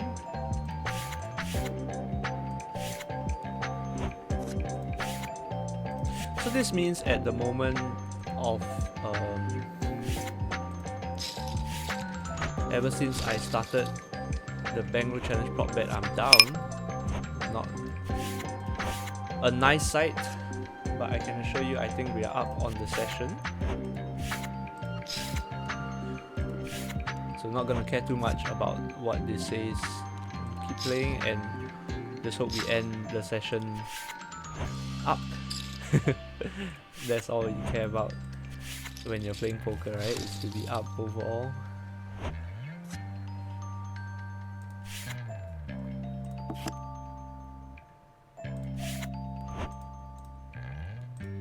Yep, and the rate here is massive, so I guess even being break even, you are, I guess, winning as well. Just gotta grind out those rake backs. Here I think we have to turn pocket threes into a bluff, or maybe not. With the flush there, I don't think I'll bluff. And we good. Here I think we go for 4-bet and we just flat call here with our flush draw with a pair, hit our flush draw on the turn, check to him, he bets, we call, we donk river. Okay, let me think. Do we raise here? I don't think so. A raise here will be pretty strong. Actually, I think we raise here to get calls from sets and 2 pairs that would have raised us on the flop. Hands like Jack 9 as well, that might call Jack 9 with a single club. And when he calls that fast there, it's most likely that he has a single club in his hand. If he had a higher flush, he would probably think of raising, so you can go for a pretty comfortable small value bet on the river.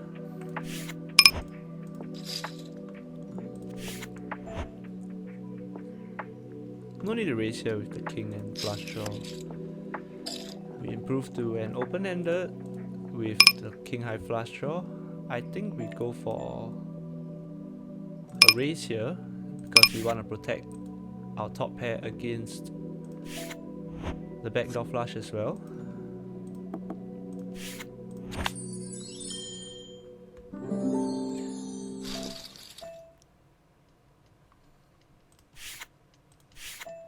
What did he have? Ace 10. 2 pair. Wow. So I guess it was a good turn for us. The ace of clubs, giving him 2 pair and giving us the flush. Which means we can probably went bigger on the turn, because he would have been forced to call with his 2 pair. I'm sorry, Roman Warrior. I still don't get your question of, do you go top places for, I'm guessing it says LB. So maybe you can elaborate on it. So good at flopping flushes! Maybe you can elaborate on it and let me know what you mean by LB or top places.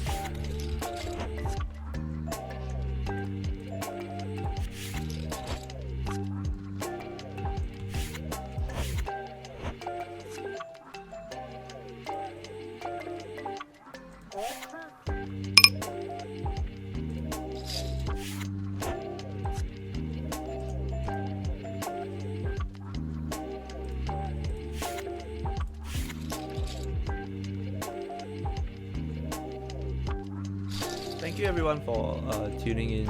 If you are watching or if you have just arrived, welcome to the Bankroll challenge. The aim of this challenge is to go from $200 up to $10,000. As per the advice of some of the viewers, I started a prop bet on GG Poker with no betters. Just for you guys to have a bit more clearer picture of how the Bankroll challenge is going.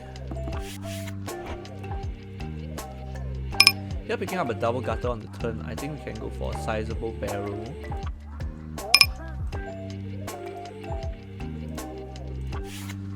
And yeah, it's not as accurate. I'm not limiting myself to only 100 days to complete this Bankroll challenge, but that's the maximum limit that you can set. And now, against a recreational, I think we go for a small barrel on the river, just so he folds a lot of his flush draw junks. And not trying to get him to fold a straight or a 9x. Yeah, not trying to get him to fold a 9, but he would have folded most of the rest of his junk. So welcome to the Bankroll challenge. Started from $200. This is the third session that I'm recording, but I've played for about a week already.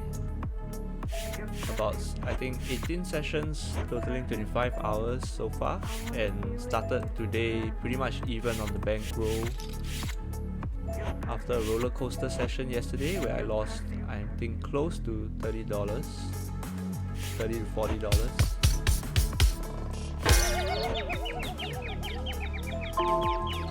Not the best flop to see when you're holding 2 jacks.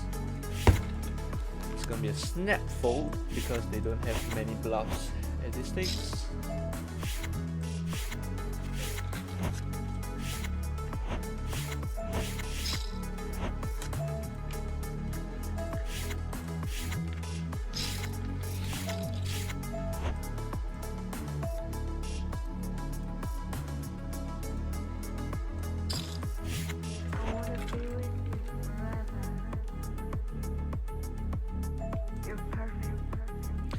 Now we go for a small bet on the river, just targeting Ace X, King X's that were flush drawing, hit a king, maybe might pay off. When he calls that fast, unlikely he has a hand that beats us.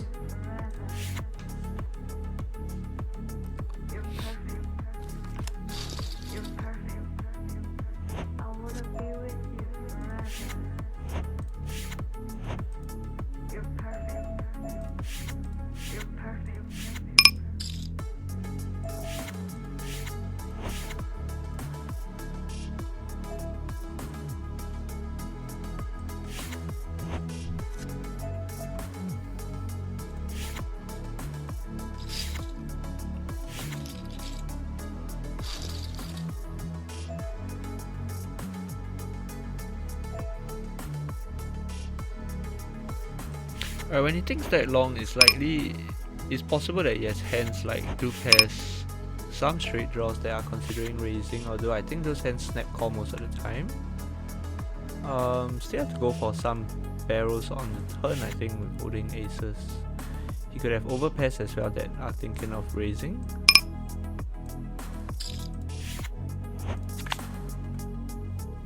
Alright, we turn the nuts here. Vulnerable to some flush draws that he might have, considering we don't have any hearts in our hand, so we can go a little bit bigger here. He has a lot of 2 pairs and some sets as well. I think we go close to pot here. Sadly, he doesn't have any of those hands, I think. You're perfect. I will miss you forever.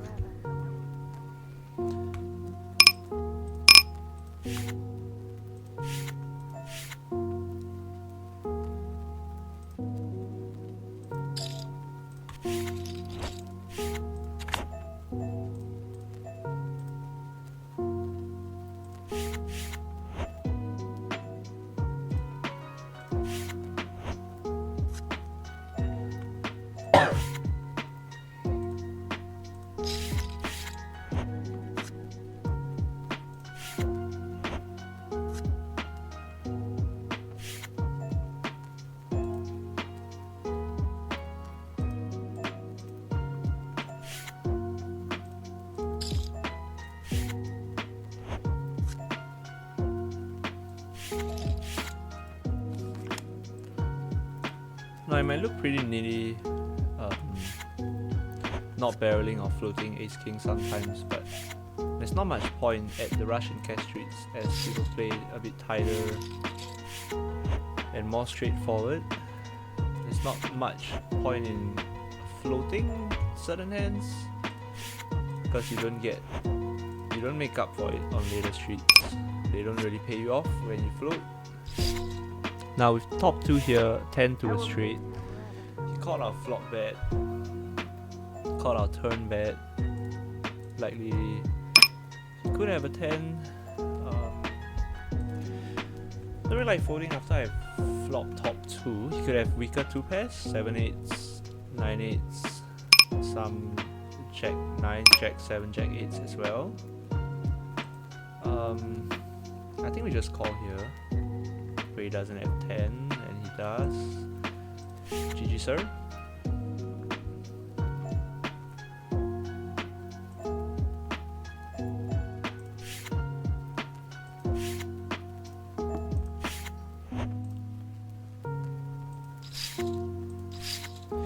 Free betting here with King 10 suited. So we have some playability against a lot of his continues, which likely contains an ace. Not much contest against him.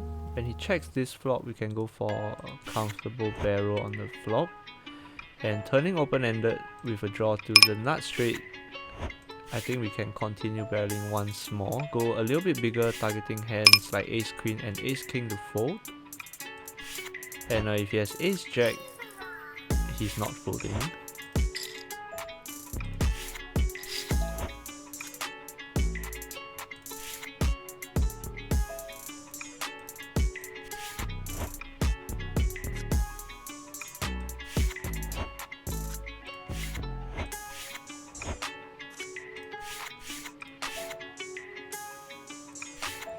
He can still have some overpairs that would be stickier, hands like jacks as well.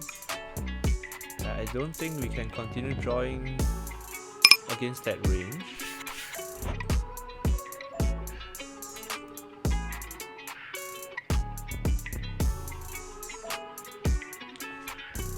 Let me think about it. With implied odds, we might be getting an okay price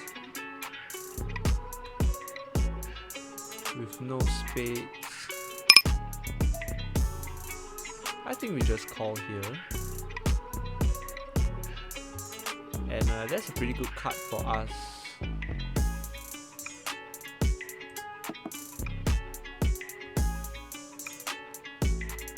Because it shuts down a lot of his overpairs barrels.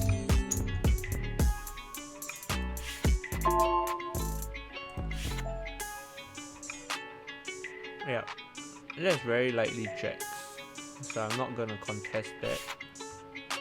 And we lose another significant pot, but we flop the nut flush draw. And that was pretty significant. I think close to 100 big blinds, so we lost 50 big blinds in that pot. Here definitely looking to get him to call. If he folds, I think we lose a significant chunk of value that could have been gotten from a hand like ace, king, ace, queen, ace, jack.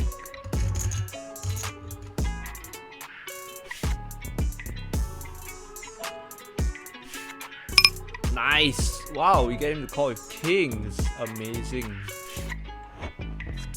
That was a sick value bet in my opinion. I don't think we needed to trap much with the tens there. And revering an ace, not sure if I want to value bet. He has so many better aces. Some king queens as well.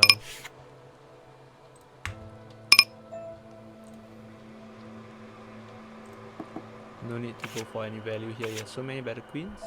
Yes, just showed.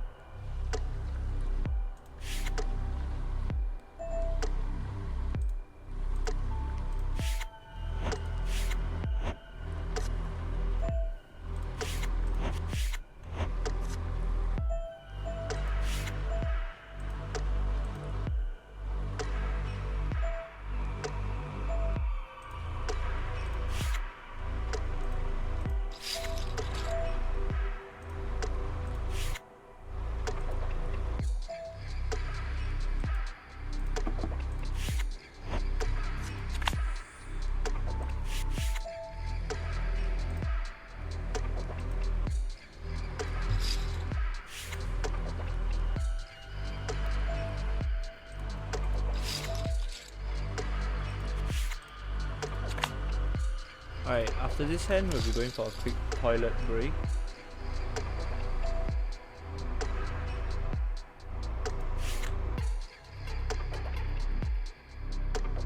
And I'll see you in a few minutes.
Alright, hello, I'm back from the toilet break, and look what popped up.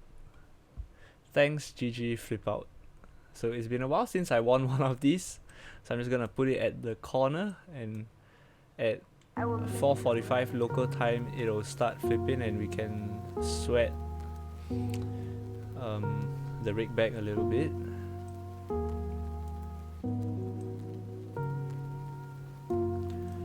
Alright, and we can start soon. So hold on.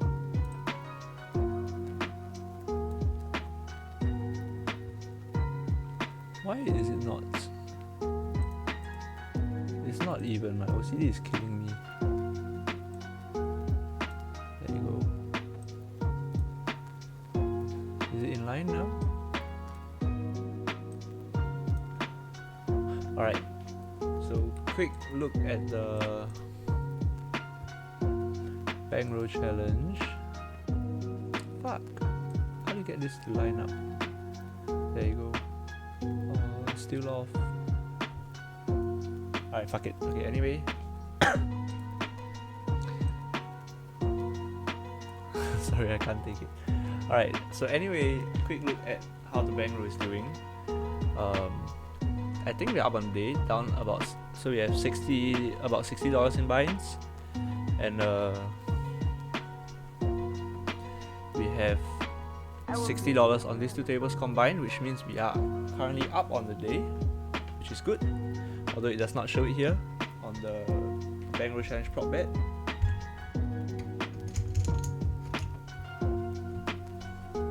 Yeah, we'll be beginning again in a few minutes.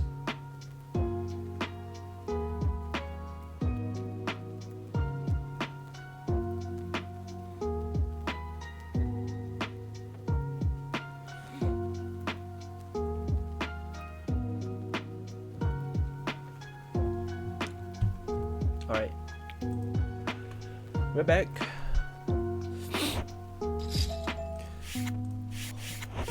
So we started off pretty hot, same as yesterday, and then we went stagnant for a while. So hopefully, after the break, we pick things up a little bit and start winning more pots. I don't know if there's a thing where if you start running hot at the start of the session and your stacks grow, there's a limit to the amount your stacks can grow. I don't know, variance or whatnot.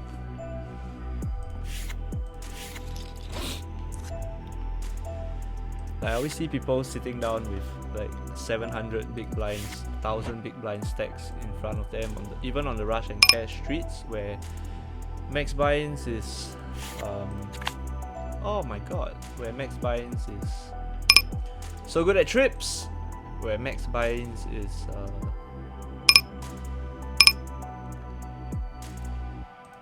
100 big blinds, which means they won 600 to 900 big blinds. Not sure how they did it, but maybe we can also.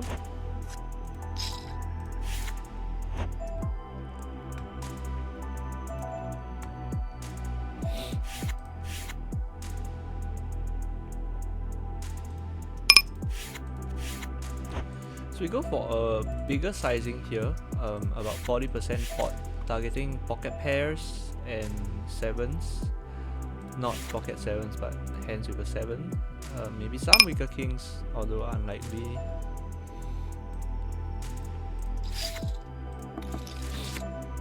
And then now target ace king. Now we want to target ace king, pocket 7s, pocket 3s, some hero calls from 10s jacks, aces, and queens as well. So I think we can go for a bigger sizing here, and if they have boats, they might still put it all in, and if they have any pocket pairs, I think they can still find a call.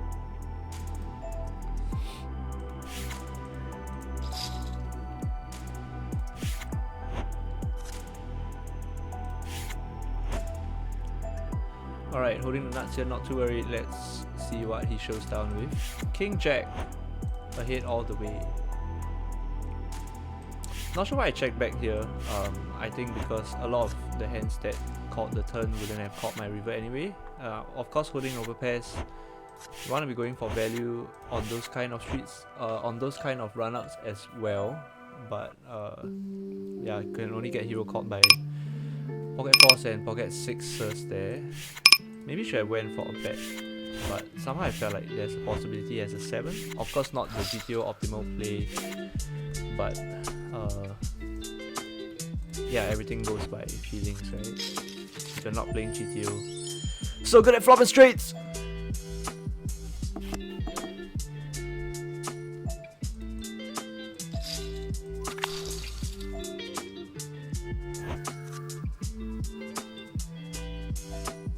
Go for a min raise here. See if he thinks we are fucking around and raises us back, and then we go for... Let's do another min raise, why not, right? We tank for a bit, and then we go for one more min raise. Maybe just puts it in. A 9 is not the best. Now we are losing to Queen Jack of clubs, which we block. Not too worried about that being the last aggressor. I think we check now because he still bets out a lot of his Jack 10s, Jack 8s, Jack 7s, and some 6s as well. And holding the Jack of clubs, we block Queen Jack of clubs, which could call a raise, could raise 9 6s. I think holding the Jack of clubs, we can just call here, not blocking some of the flush draws that he can have, and don't want to scare off any 6s that might be betting. Now the thing is, do we jam the river after flat calling the turn?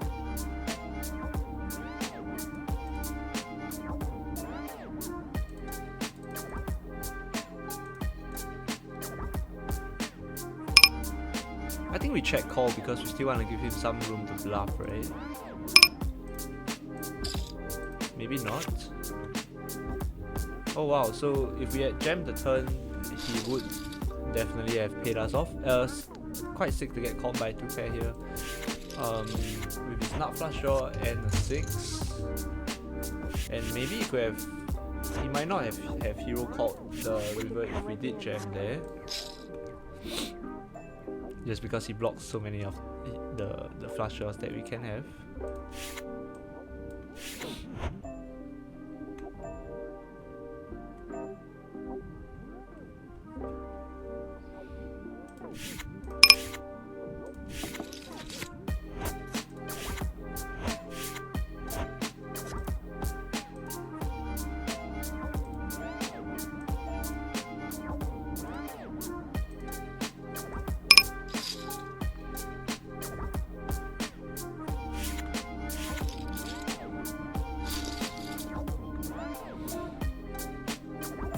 Now on an ace turn, I don't think we continue barreling just because a lot of his floats contain an ace.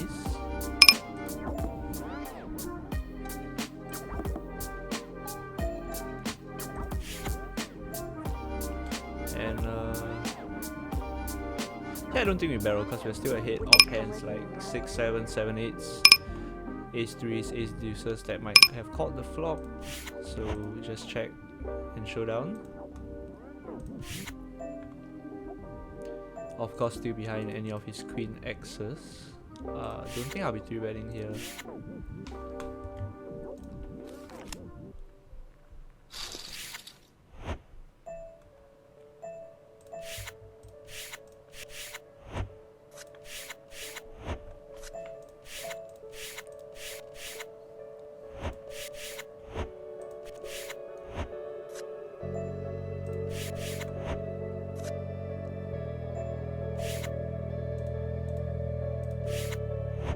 So good at sets!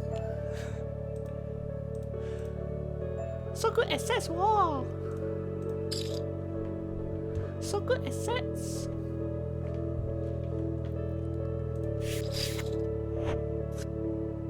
So good at turning full house!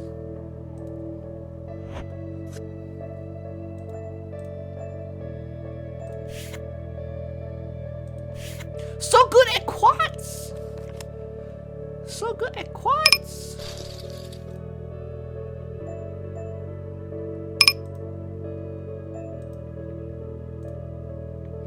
Get snap call! Snap call by ace!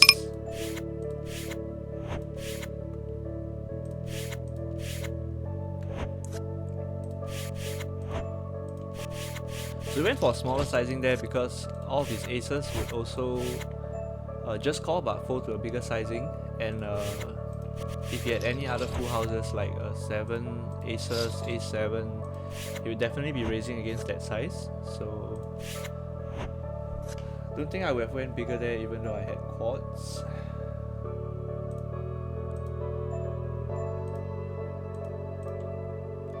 A flat call ace king here in position against small blind 3-bet. Don't think I'm going to be 4-betting just because we are still ahead of a lot of his ace X's that would 3-bet out the small blind.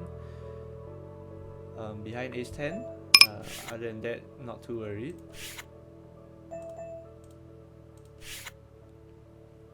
When he goes half pot here, he definitely has an ace.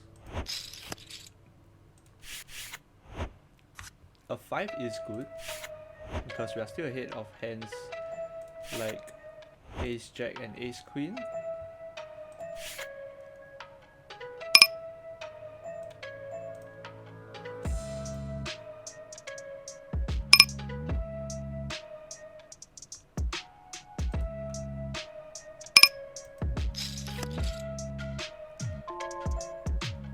Now, I'm not sure if he puts in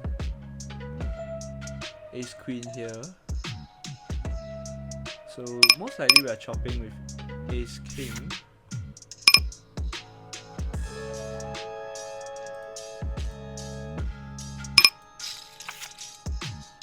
And losing to ace 10. Oh shit, what did I do?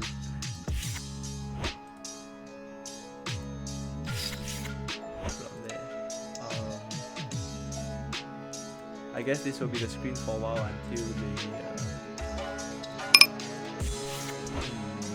until the flip and go finishes. So it is a sweat, I'm still in, which means there's a chance to get paid. Ooh, pick up ace queen.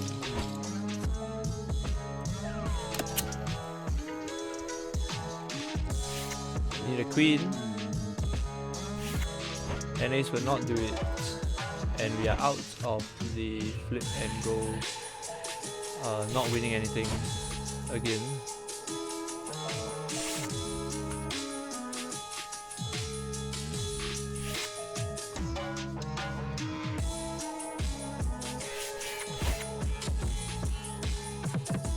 Alright, for flush draw and open-ended here, gonna barrel the turn, under pair to the board.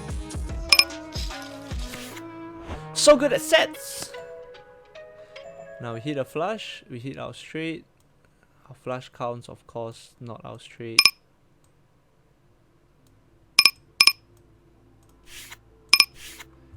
And don't think we go for value after he calls the turn. Alright, here losing to 10-9. And there's some spades, not holding a spade in our hand. I think we go for a raise. For value, of course.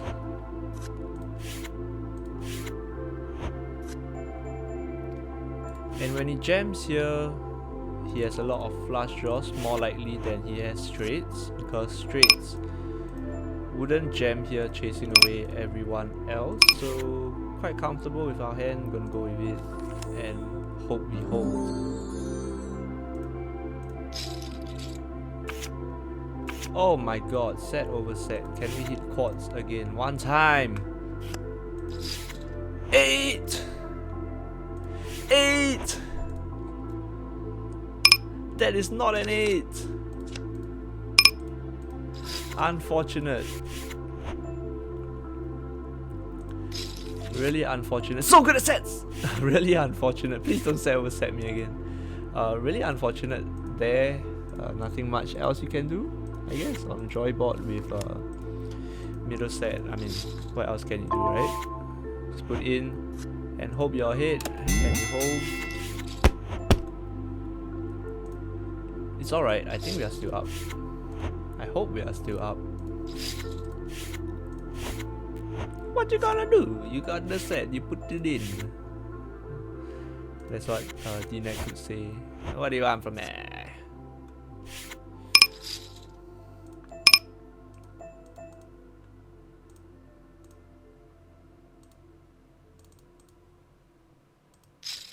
I got the pocket eights. I see an 8 on the block, I put it in. He got the Drex, I lose. Mamma mia.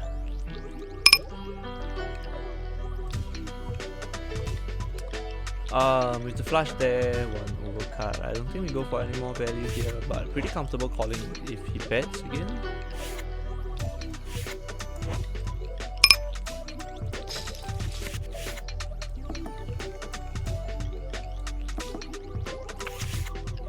Ace Queen, nice. Hits the river.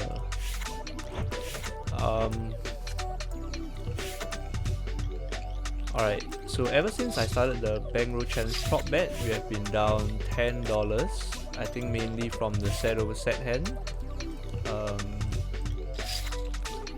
Gonna have to climb back from that definitely if we want to book a decent win this session.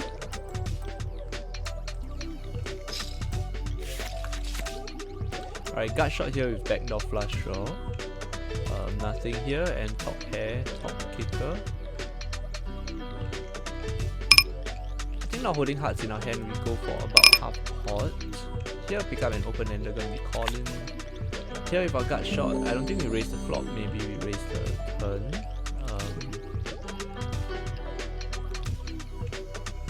Yes, in a 3-bet pot. So good at trips. Right, now we hit our straight. The question is, how much do we bet for value, and do we bet for value? Here don't need to go too big, because I don't think we can just take it down on the turn. So good for us if we take it down on the turn, but we can try to take it down with a barrel on the river if we go small here. Here losing to King 10 and some full houses. When he jams like that, not very sure if we are even ahead of his value. I think we fold. There's just too much out there, I think. You know, I just jam hands like queens and jacks. Don't think there's many bluffs that will snap all in there. Lose to Jack 10 here, which is unfortunate. And nice to have taken down that King Queen pot. Kind of makes up for the other losses.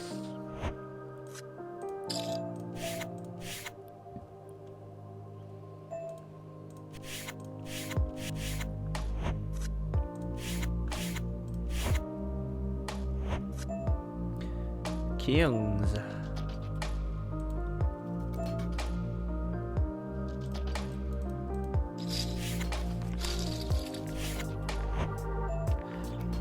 Okay, top bottom here on the mono board, which means I think we slow play a little bit more. A little bit more vulnerable to getting counterfeited. A little bit more vulnerable to diamonds coming.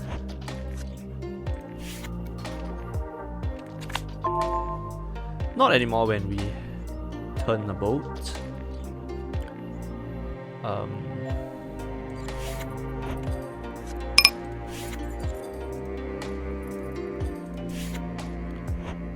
I think we start betting to get values from 1 diamond type holdings and any ace X that he might still have.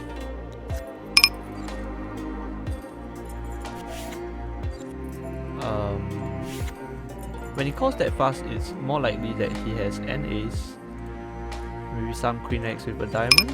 If he has ace queen, that would be unfortunate, but I think we go for more value against ace jack and ace king and reevaluate if he raises. Yep, that's very nice to see. Losing to ace queen now.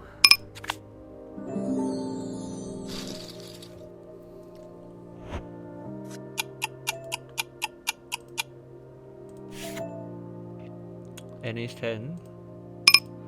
Wow. Nice hand.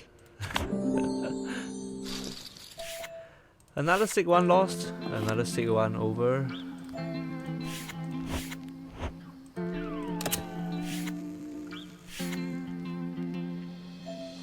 Could I have found the fold there? I think I'm not good enough to find the fold there.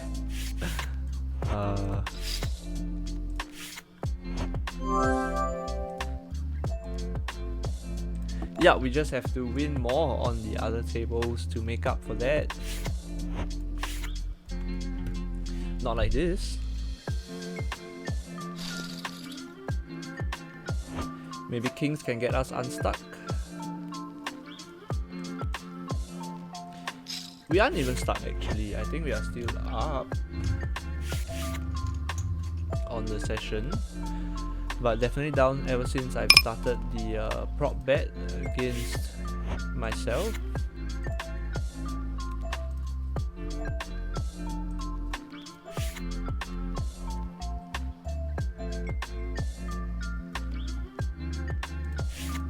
When he bets that big there when the flush draw comes in, I don't think we'll be continuing.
Alright, if I gut shot here and a jack high flush draw, I think safe to say we can continue here.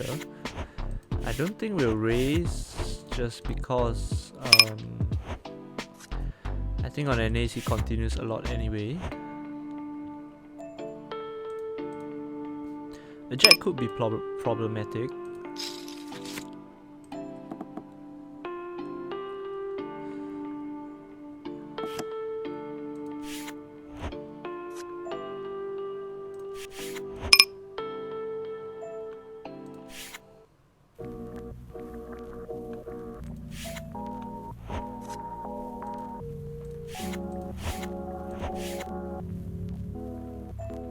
Nice takedown here.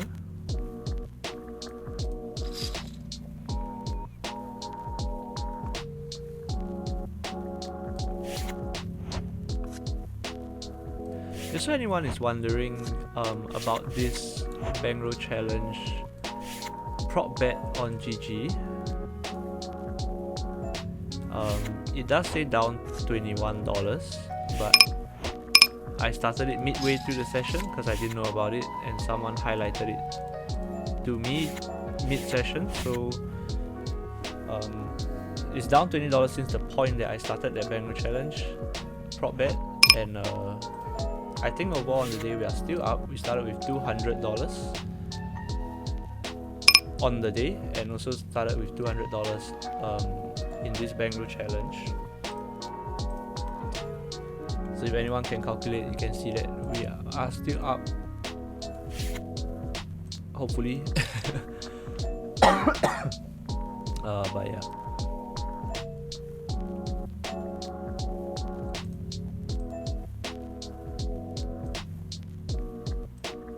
I'm gonna go for bigger sizing here, targeting 2 pairs when the backdoor flush draw hits. Not many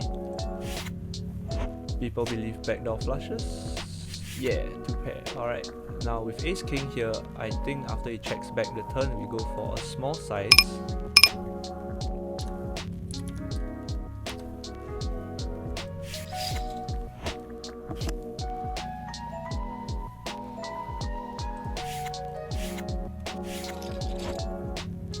With queens here, most probably gonna be folding to a bet, as he has too many aces that call the flop and call my 3-bet pre.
Very aggressive bankroll management. I would say pretty aggressive. What we're doing is the Charlie Carell approved bankroll management strategy of 20 buy-ins at each stake. So yeah, I would say that's pretty aggressive. $200 at the 10 NL stakes gives us 20 buy-ins, and we'll move up to 25 NL when we hit $500. Of course, we will be moving down stakes when our bankroll gets too short. So when our total bankroll goes below 15 buy-ins, we'll move down in stakes and grind back up.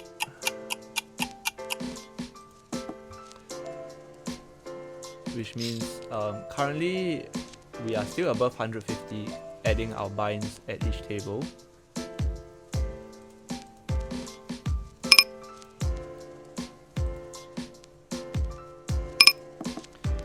So we will not be moving down yet, but yeah, pretty aggressive bankroll management, I would say.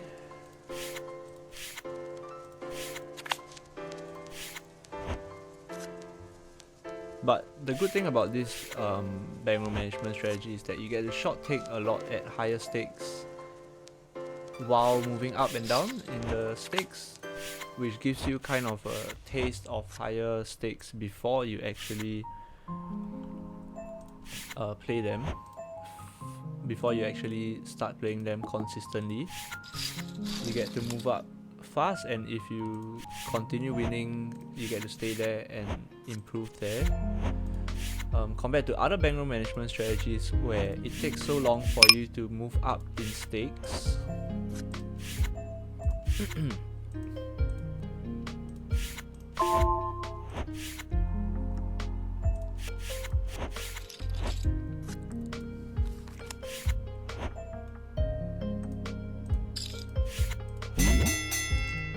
Yes, and this is also the same bankroll management strategy that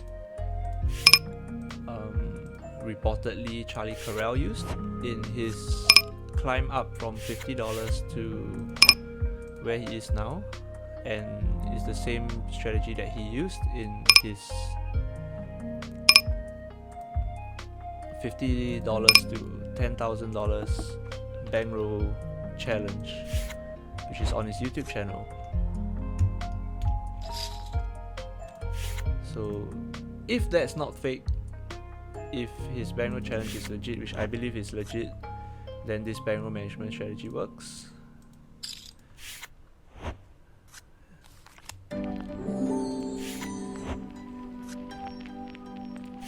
And of course, I can't compare myself to him. He's a very talented player, very in tune with exploitative style of playing, which I'm not saying that I'm a fully exploitative player, but I'm definitely not playing GTO. As you can tell, a lot of random hero calls and bluffs in spots where it's not the most optimal, but we make do with the knowledge that I have.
Yeah.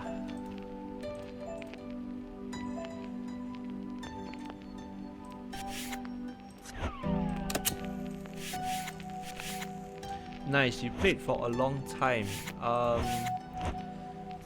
Well, I did attempt a bankroll challenge previously at starting from $50 playing 2NL, grinded that up to about 800 and fizzled out. So for this current bankroll challenge, is actually I've only been playing this $200 bankroll for about a week or so.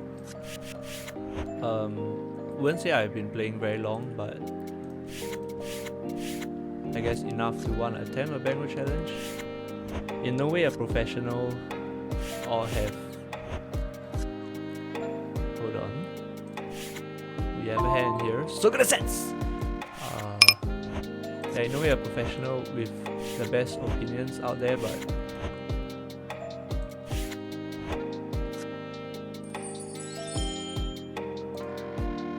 you can still follow along and see how I do.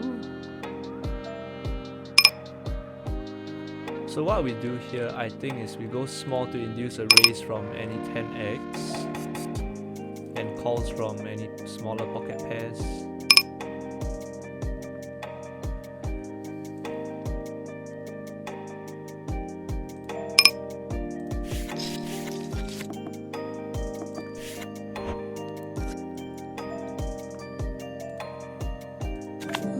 Good player, but maybe not one of the best. Definitely.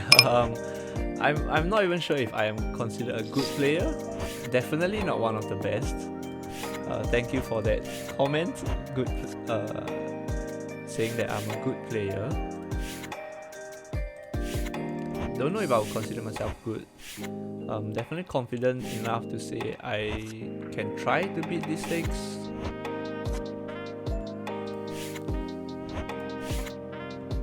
But yeah, as you can see, from the moment I started this prop bet, I'm down $20. So Yeah, I can't say I'm good, right? Good at hitting sets though.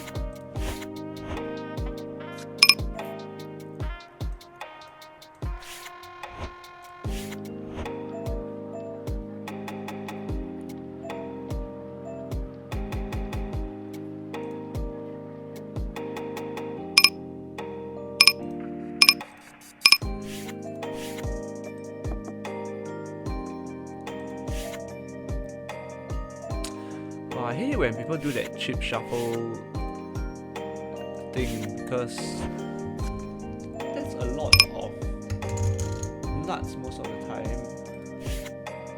and sometimes just random bluffs. Can't really fold queens here, but my read is that he has a lot of 7-8s and some flush draws. Holding the queen of spades blocks some flush draws that he can have. Which means I think I'm gonna be folding queens on this turn.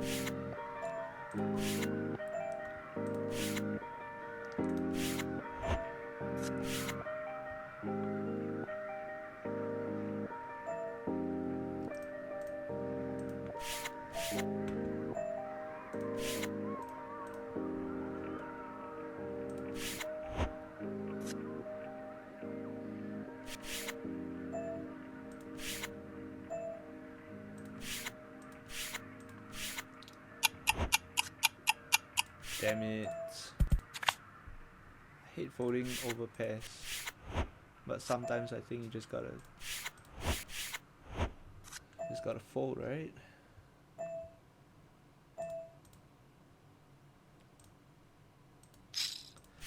I think AK is fold, but I guess you can't fold with that low SPR. I'm assuming you mean on the board where he had a Jack 10 of hearts, right? In my opinion, yes, I think you can fold Ace King there for sure. I was considering folding as well. I think I would have folded if I didn't have the King of Hearts. And I think I would have folded even holding the King of Hearts for sure, because I don't block the flushes that he can have, which is Jack 10, Queen 10, Queen Jack of Hearts. And the way that he jammed actually told me that he had a flush as well. Here, so good at sets, so good at bolts. Gonna go for a larger sizing because I think a king still calls, and he can raise with a king as well. But yeah, I think ace king there is a fold as well. That was a mistake on my end. I should have folded the ace king there, but I kind of talked myself into a call at the moment because of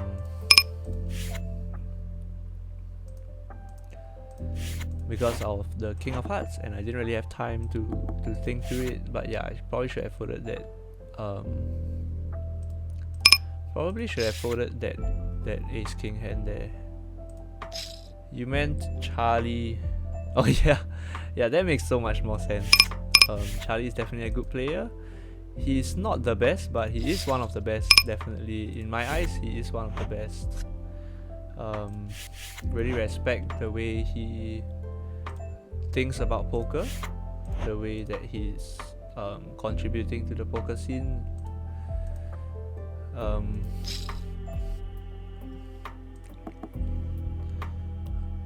A lot of the way I think of poker I learned from watching his Bankroll challenge. Oh fuck, I fucked that up so bad.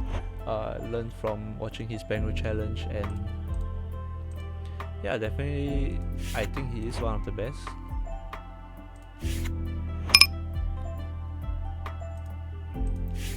Not the only best, but one of the best, yes.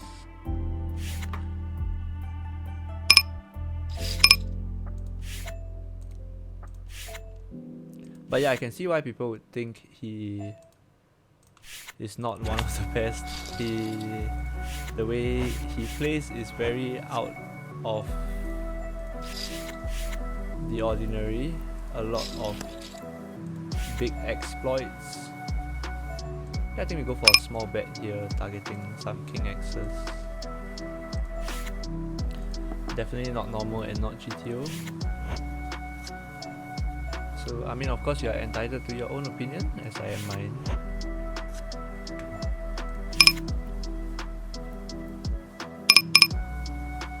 Alright, 7s are gonna go for a step, targeting ace kings that he should still call, and now we are losing to ace king, snap check, and get bet and fold.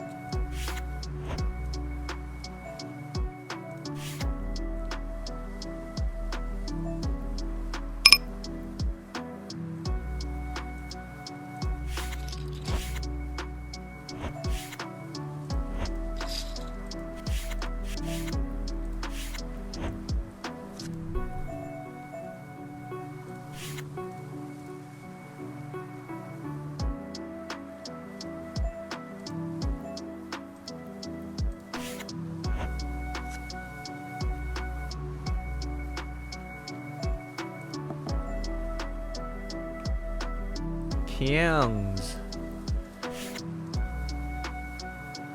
I mean, what I would think is that there would have been kings or ace king.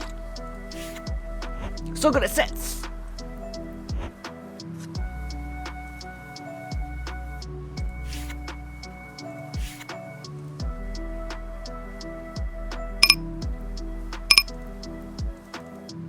Can go a little bit bigger here, targeting hands containing a heart, and if he does have a flush, we still have outs to quads! Sadly, he doesn't have any of that.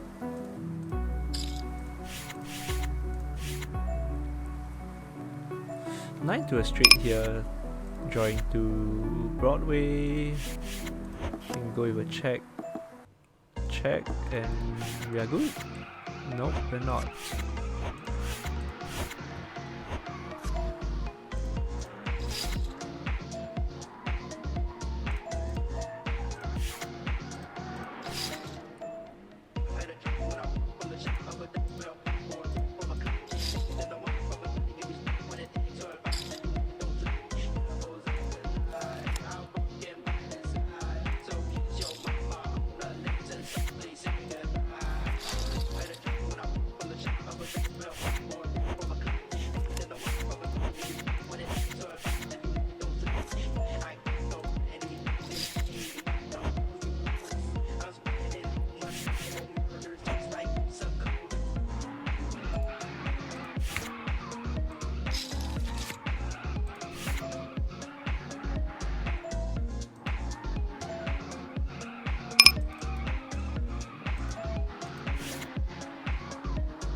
I think with ace king suited this time, thinking of flatting in the on the button. 10, 10, 10.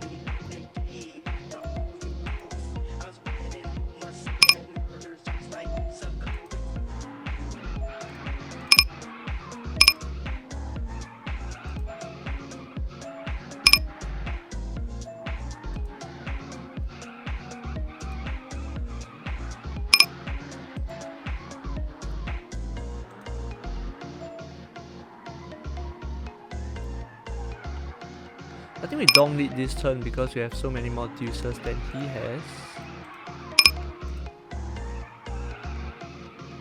Here no reason to bet, I think. We still lose to ace king and a lot of his pocket pairs. I don't think we bluff. Yeah.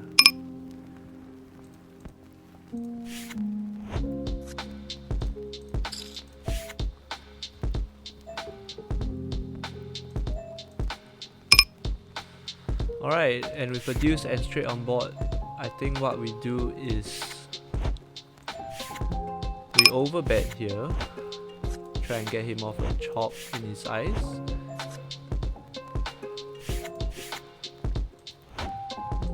Maybe not overbet, maybe just go big.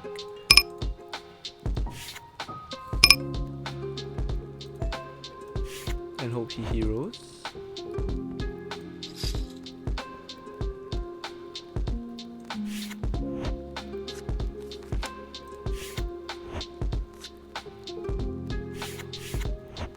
Now when he tanks that long, he won't have 6-7. If he has 6-7, he's probably raising us on the turn anyway after we donk. So when we donk the turn, we likely had a hand like ace deuce, 7 deuce, some form of deuces. So unlikely for us to have a 6 in his eyes based on what we were repping. So it might lead him to hero call a lot more.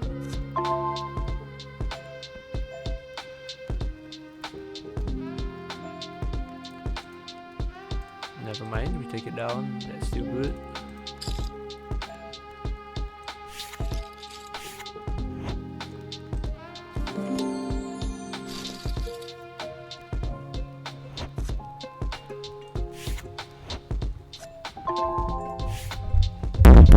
Oh shit, sorry.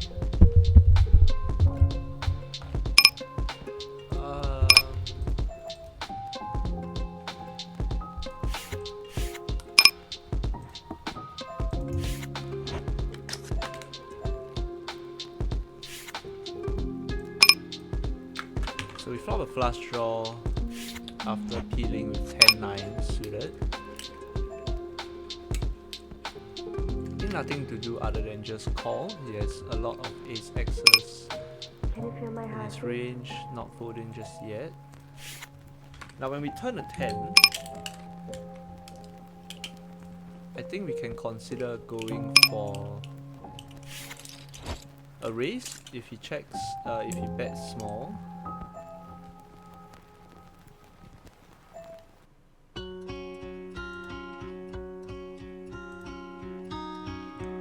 And on a half pot sizing, nothing to do other than call.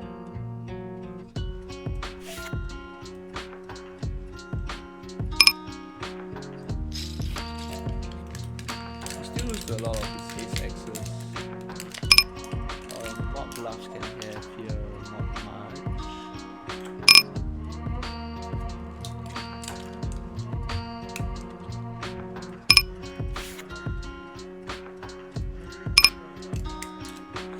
Ace 5 off, alright.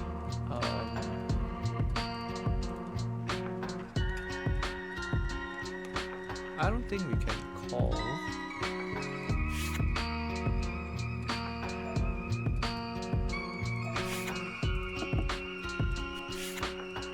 A lot of ace jack with the ace of hearts here, as well as some flushes that we can have. 10-8s and queen 10s as well. Queen 10s probably shouldn't be continuing because they just had their showdown value with the queen. So good at sets! Alright, so definitely not looking too good on the Bankroll challenge. Now down about $40 since starting the prop bet. And over bet here. I really feel like calling just because we are ahead of some hands that he might be bluffing with, like ace jack with the ace of diamonds, queen 10s that hit a queen shouldn't be bluffing, some flushes as well. Don't think he's doing this with straights.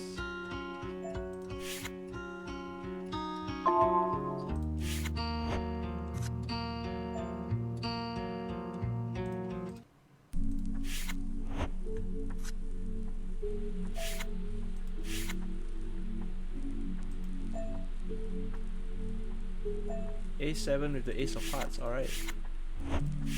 Nice catch there. A little bit scary, but good for the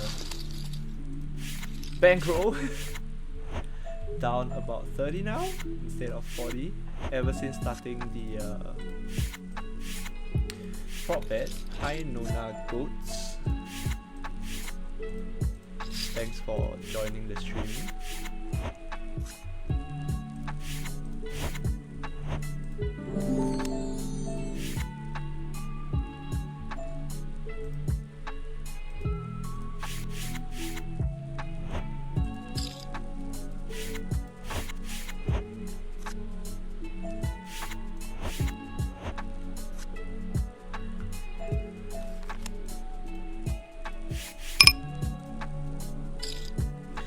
For anyone just joining, this is the Bankroll challenge from $200, hopefully up to $10,000. Backdoor flush and a double guarder here, gonna be c-betting.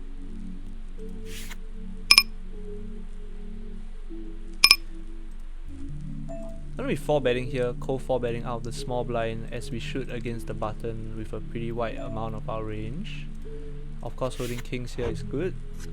Queen on the turn is not good for us. A king is to a straight, and most probably even if we do hit our straight, it's not gonna be good.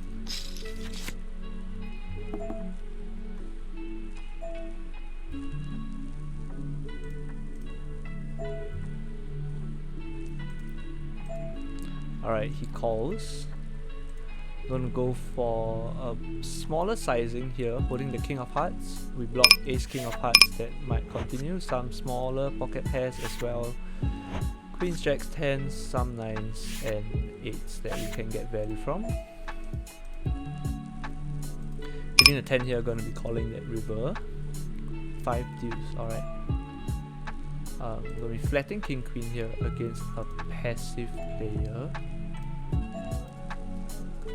Now with a heart on the turn, we still can continue with our king of hearts here.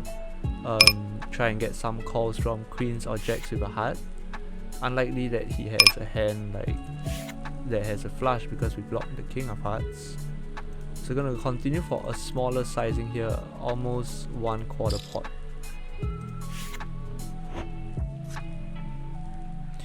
Now aces here going a little bit bigger on this drive flop. If he has a hand like that contains a king, he'll pay us off.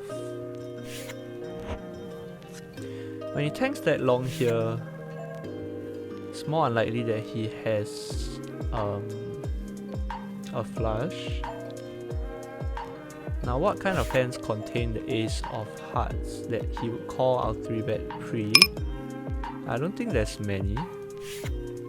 I don't think ace queen offsuit would call and float the flop. So unlikely as aces as well, so I think we shove. Queens with a heart, jacks with a heart might find a call.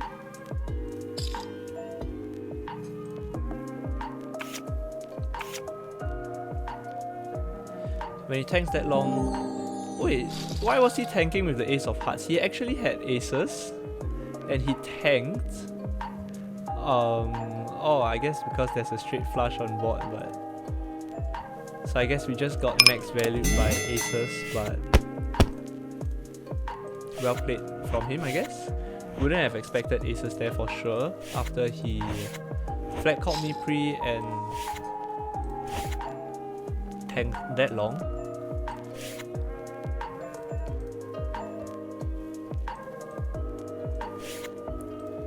Guess we would have got it all in pre anyway if he decided to jam. Nothing much you could do there. Right, he raises the river here, holding ace 10. We block king 10. We unblock some flushes, so I don't think we'll be continuing here.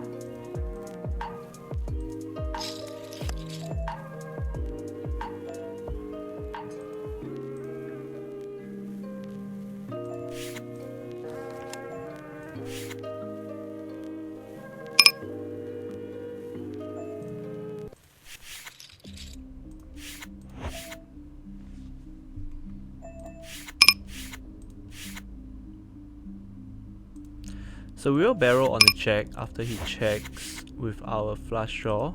I think he folds a lot of his 10x, a lot of his ace x's that c-bet. And if he does call, we can still hit a flush. When he jams here, we are getting pretty good price, about 3-1 on our flush draw. Our ace might still be good, might not be good.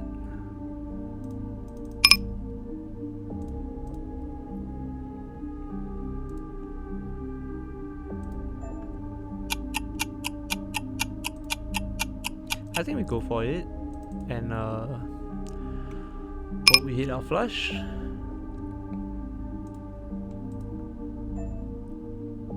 king of clubs, spades. Alright, bye. Okay, we're raising here with our gut shot and nut flush draw.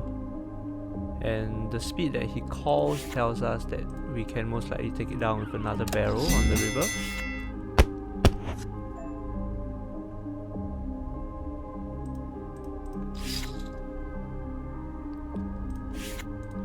So not too good on the bankroll challenge now. I think we are currently down on the session.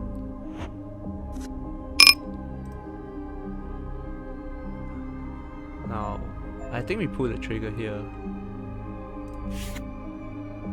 Even though we blocked the flush draws, just because of the way he called on the turn.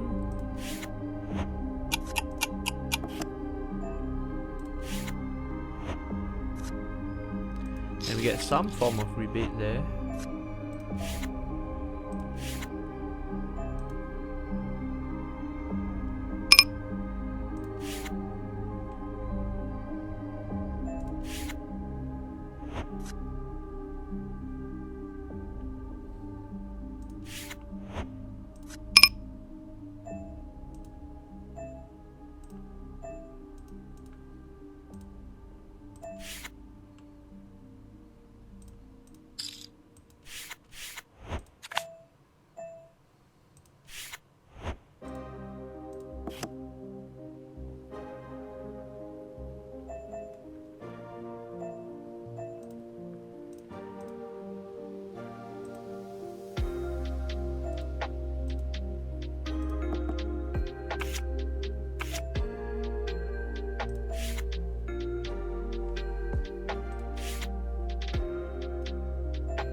Betting 25% of hands out of 30 hands.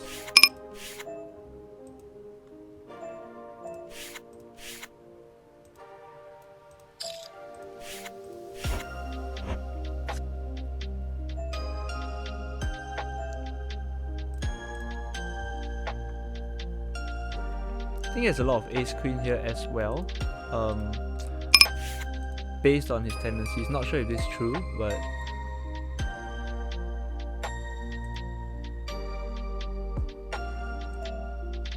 I think we can still call. And we turn a set. So good at sets. Now we are hoping he has ace king, and we go. Off to the races, set of set. No 7 please. Nice.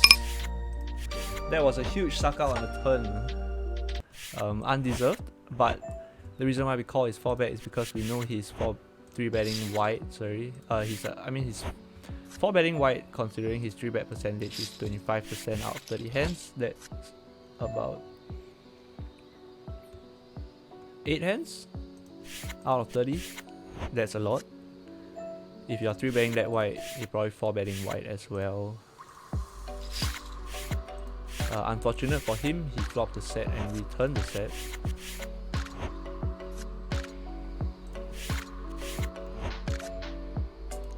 I don't mind our call pre because, as we said, he was raising wider as well. So lucky for us, we turned the set. If not, our money would have still went in. If we didn't turn the set, we probably wouldn't have called his gem on the turn, but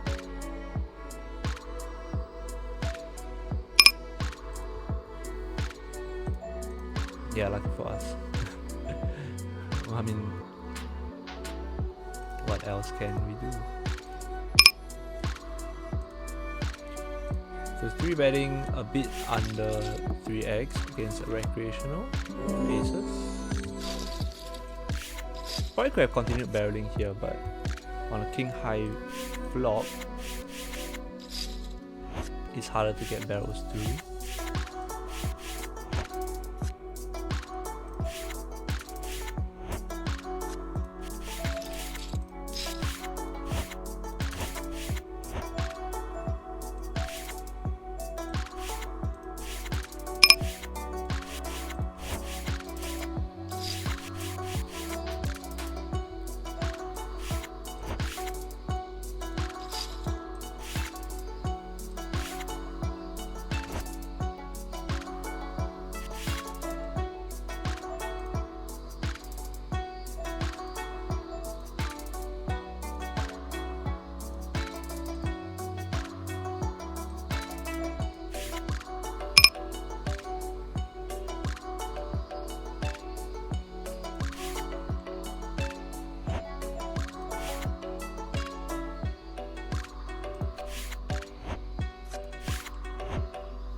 When he checks there, there's a lot of aces that beat us. He can have a lot of ace kings. I don't think we can bluff him off though. Yeah, a lot of ace kings, ace queens.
Against a wreck, I think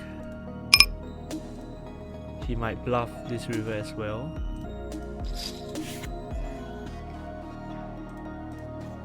So if he is bluffing, he'll continue on this river as well, and if he is value betting, he also wouldn't slow down. I think we have a good hand to call. He barrels a lot of his ace X's. Or he just has a set. Very nice.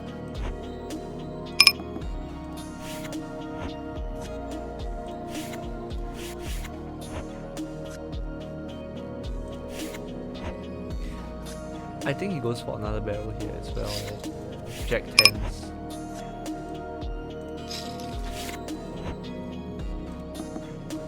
Which we are going to be calling. Or he just has a set, I guess.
So good at boats.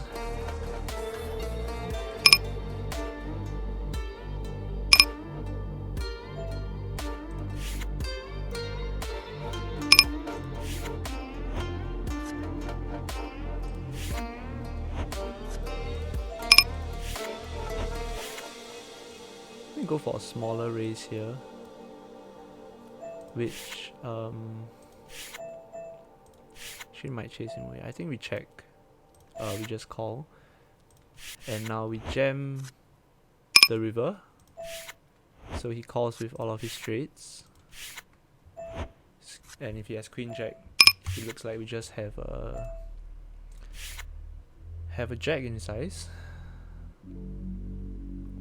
Or maybe we check call.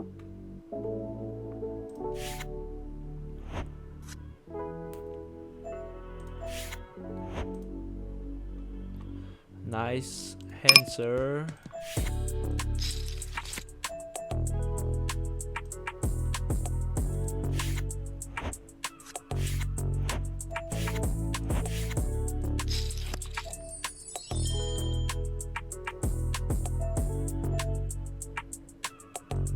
Now we go big here because the speed he checks the turn gives off weakness, and I think if we bet small he just folds. So we bet big so he will think that we are bluffing after sensing weakness, I guess.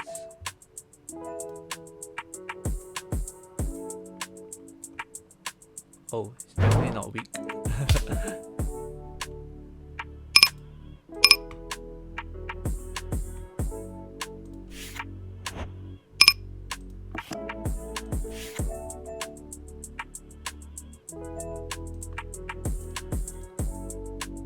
Nice.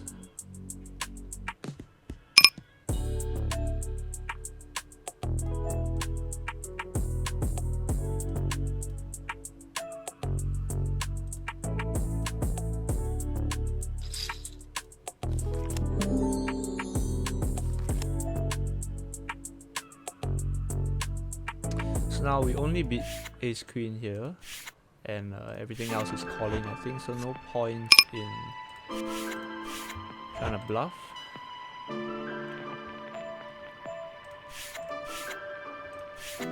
Now what do we do here with queens? With a 3-better behind, I think we flat.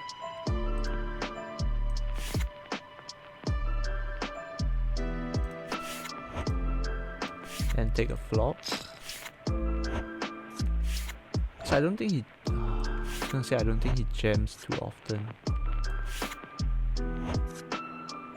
I hate having to call off and fold, but I don't think we'll be putting our stack in here with queens.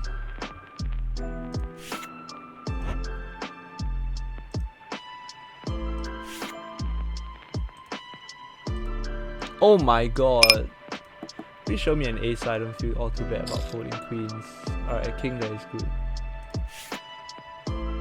Alright, we have lost. Oh no! Oh my god, we have hit calls on the second! But I think 3 ways they don't run twice, so I guess it was good for us to fold. Not the best spot for us to take queens there. Saved us some chips.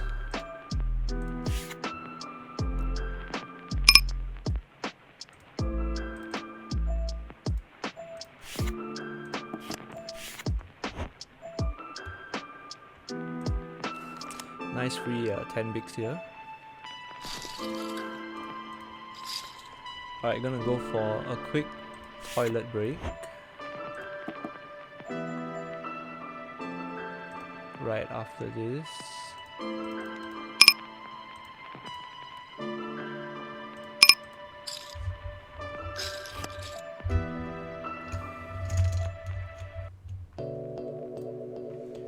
Right here against a recreational, I think we jam because he folds a lot of his hand, but he also calls words like ace queen and hands that we are could be ahead of. So we jam here because we still want full equity against the worst of his 4-betting range.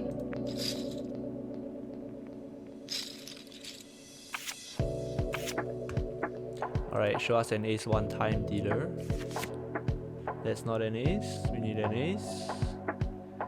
Ace on the turn, ace, ace one time, ace two times, ace for the big blind donkey. He disconnected. I guess this is a good time to go for a toilet break, and I'll be back to see the results, I guess. Alright. Be right back.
Alright, I'm back. I guess I lost that hand. No ace for me.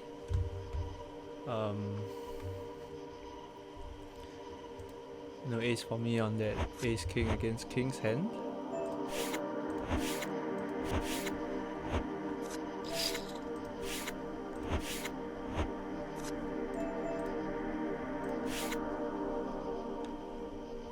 Probably gonna be ending the session soon, taking a break and then coming back for another one, another short session before dinner.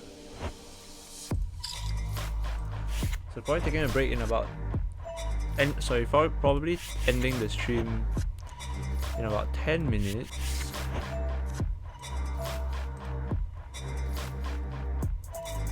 And then coming back for another 1 hour stream maybe after a short break.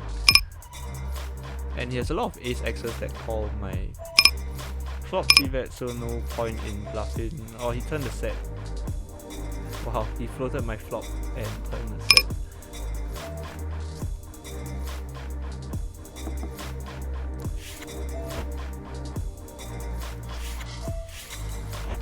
Alright, ace jack here.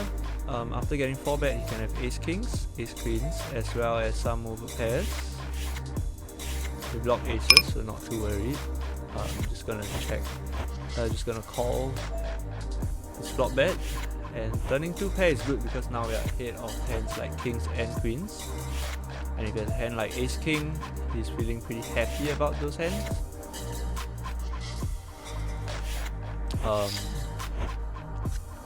I don't think we raise here, just because we don't want to scare away hands like kings and queens. And now we pretty much just hang ourselves as we lose to all those hands and hope he has ace 10. Yep. So ahead of kings, we probably should have raised the turn, but don't feel too bad about keeping kings in. He hit a 2-outer, there's not much we can do about it.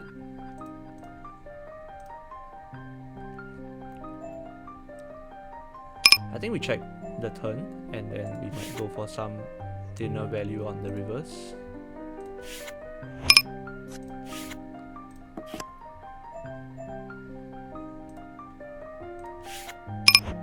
When he checks river there, I don't think he has any flushes.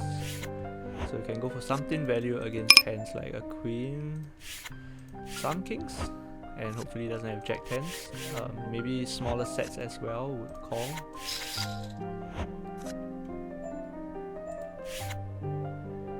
Ace king, alright. Nice pickup there.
So good at flopping straights.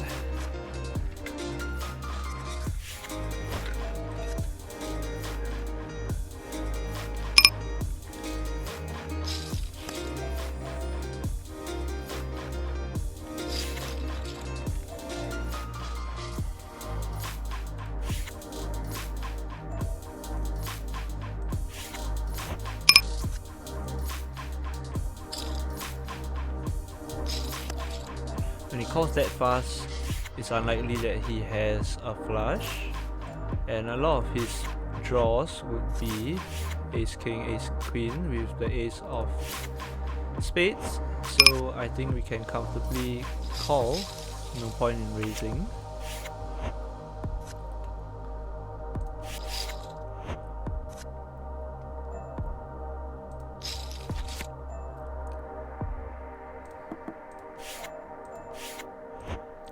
Because I think if we raise there, he folds all 2 pairs as well, considering we bet the turn.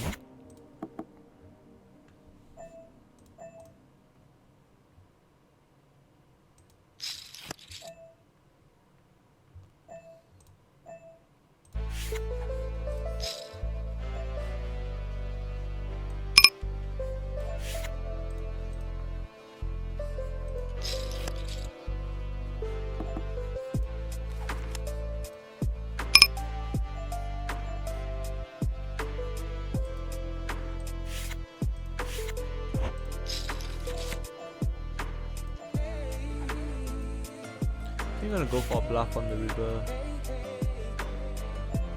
Don't need to go too big, just trying to get him to fold off some of his weaker 1 pair holdings as well as some flush draws. And king's definitely not one that we would have gotten a fold out of. And when he opens that big pre, with a limper in front, it doesn't mean he only has the top of range, and a lot of ace highs will continue on this flop as well. So we can go for a small bet here just to target some ace highs.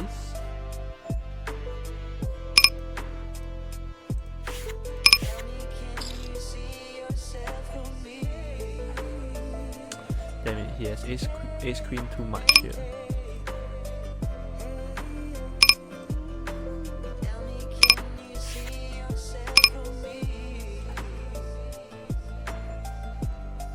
Let me check call here.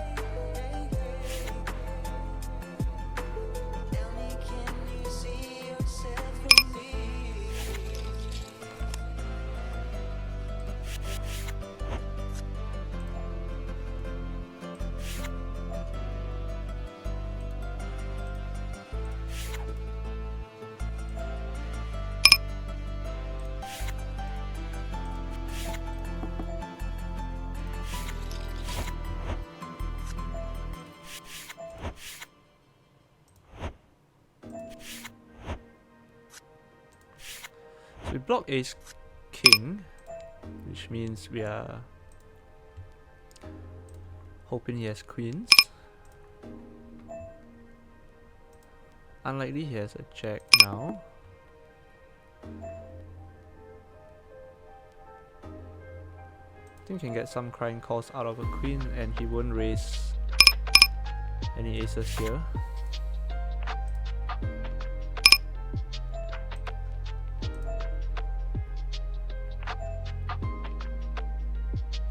I guess he has ace king as well.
I don't think we bluff here just because an ace would still call.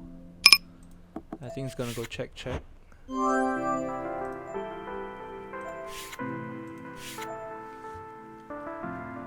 When you bets here, I don't think we need to hero. Kings here, definitely gonna go with it. Just hope that we don't get cooler. And no bad beats, please. No ace. No ace. No ace. No club. No ace, no club. Not cashing out for pussies. No ace, no club. Heart, nice. Nice! Let's fucking go. Pick up a nice one as we are ending the session soon. Maybe we shouldn't end the session now that we picked up a hand and doubled up, right? It's the run good premium.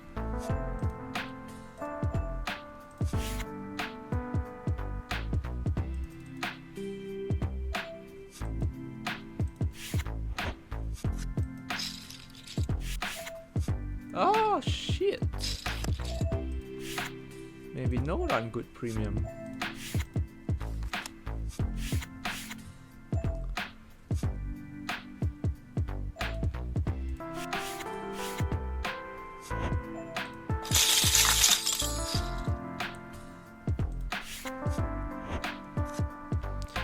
Tens now in the golden table.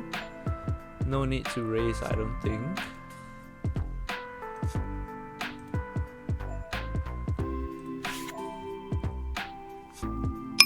Can still barrel a lot of ace X's with no king.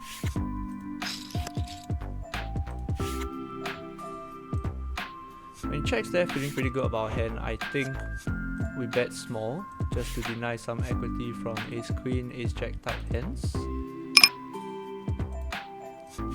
And maybe worse pocket pairs like 9s and 8s, 7s might still call. Nice pickup there.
Unfortunate river.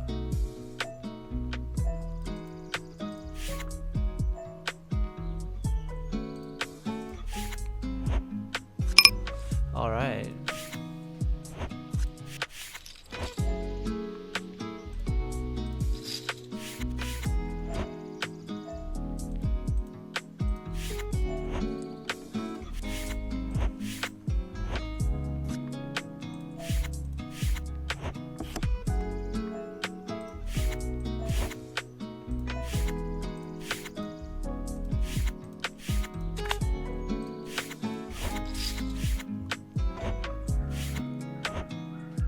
Alright, gotta go soon. Maybe another few more hands. Then we'll collate the results. Not looking too good at the moment. I think we are down a couple of binds on the session after that huge unfortunate run in the middle. But no worries, it happens.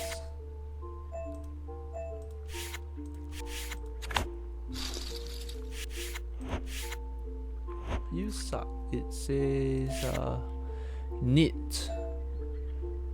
Yes, I am neat. Yes, I am neat. Very neat. Very neat. The neat bets now. Teach me. Fold unless A. Love getting needled at the 10 and L streets.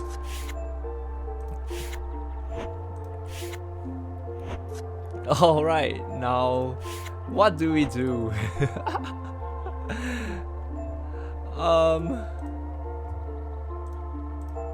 I guess we bluff? I mean, he thinks we are nits, right?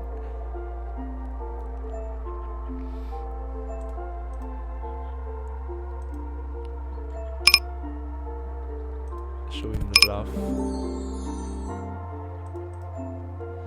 And here with getting raised when we flop top bottom, no need to go too aggressive. We are still vulnerable to getting counterfeited, and we are not the nut 2 pair.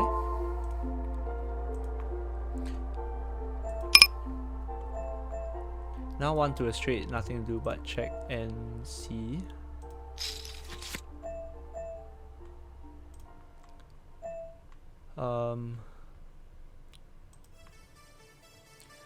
We lose to any 8s now. We still beat hands like 6 7s, 3 4s. He could have 3 deuce, but I don't think those hands are jamming. So I say we call. And we lose to ace 5, nice. Kind of saw that coming, but I don't think we could fold there. 1 to a straight is scary, but he can also have a lot of bluff. I guess he was bluffing with ace 5.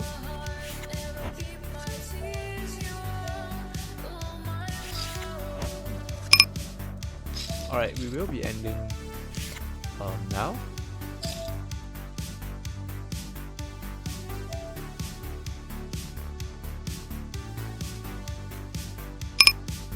Nice. And 3 bet here, a fold here. Nice pickup to end this table. And okay, so according to the Bankroll challenge information, we are down $60. Although that is not true overall, as when we started the challenge, it was not at 200. So let's take a look at my Excel. We started the day at $200.69.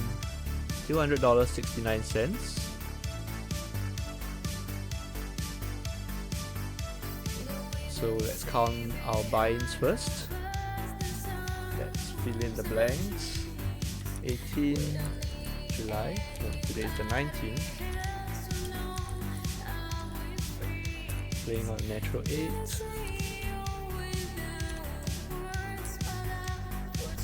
Alright, so our buy-ins started at 269.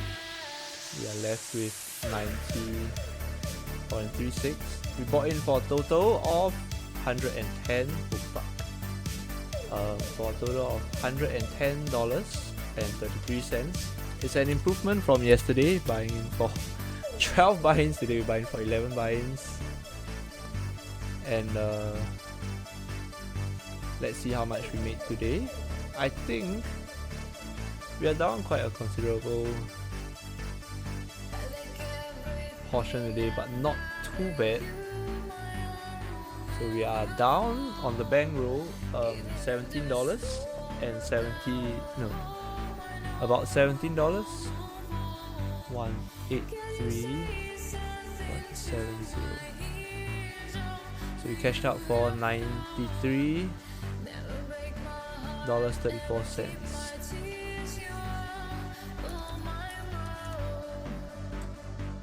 So we lost a total of $16.99 today, about $17. Not the best session. though it was fun. Started off pretty well, same as last night. I think it's becoming a trend where I start off really well and then start to fall off in the later sessions, in the later part of the sessions. Not sure if it's if it has anything to do with my level of focus, or it could just be the way I navigate the tables.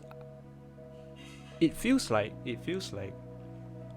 because I'm not cashing out of the tables, but also not going for building big stacks. What's happening is I'm losing on tables where I have 100 big blinds and topping up, so my overall balance goes down, but the bigger stacks are not growing. So I guess that's something that we can look into in future sessions. We can try to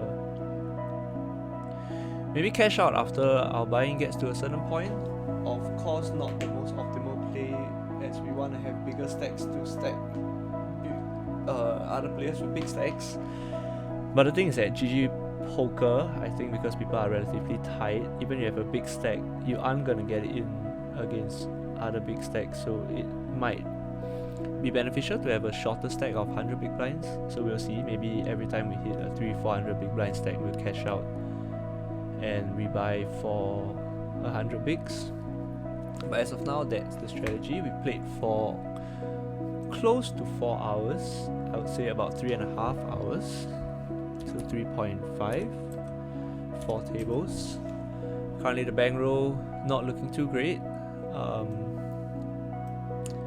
We are down $16 on the bankroll challenge, down $16, down $17 on the session. And yeah, that's it. I'm not sure how I can adjust this to show, to reflect the same stats as my bankroll. I don't think there's anything that I can adjust here. But yeah, as of now, from the time that I started the bankroll challenge, I lost $60. So I guess that's where it kind of fell off as well. At the time when I put the prop bet in, I think I was up 60 minus 17, so up about $40. And then ever since I put down the prop bet, I lost $60 from then, which is not the best, but I guess that's just how it is. And yeah, I see you guys in the next session. Thanks to all those that tuned in. This entire session will be also downloaded and uploaded onto my YouTube, so if you want you can check it out. It's the same name, Big Blind Donkey. Yeah, thanks for watching and see you in the next one.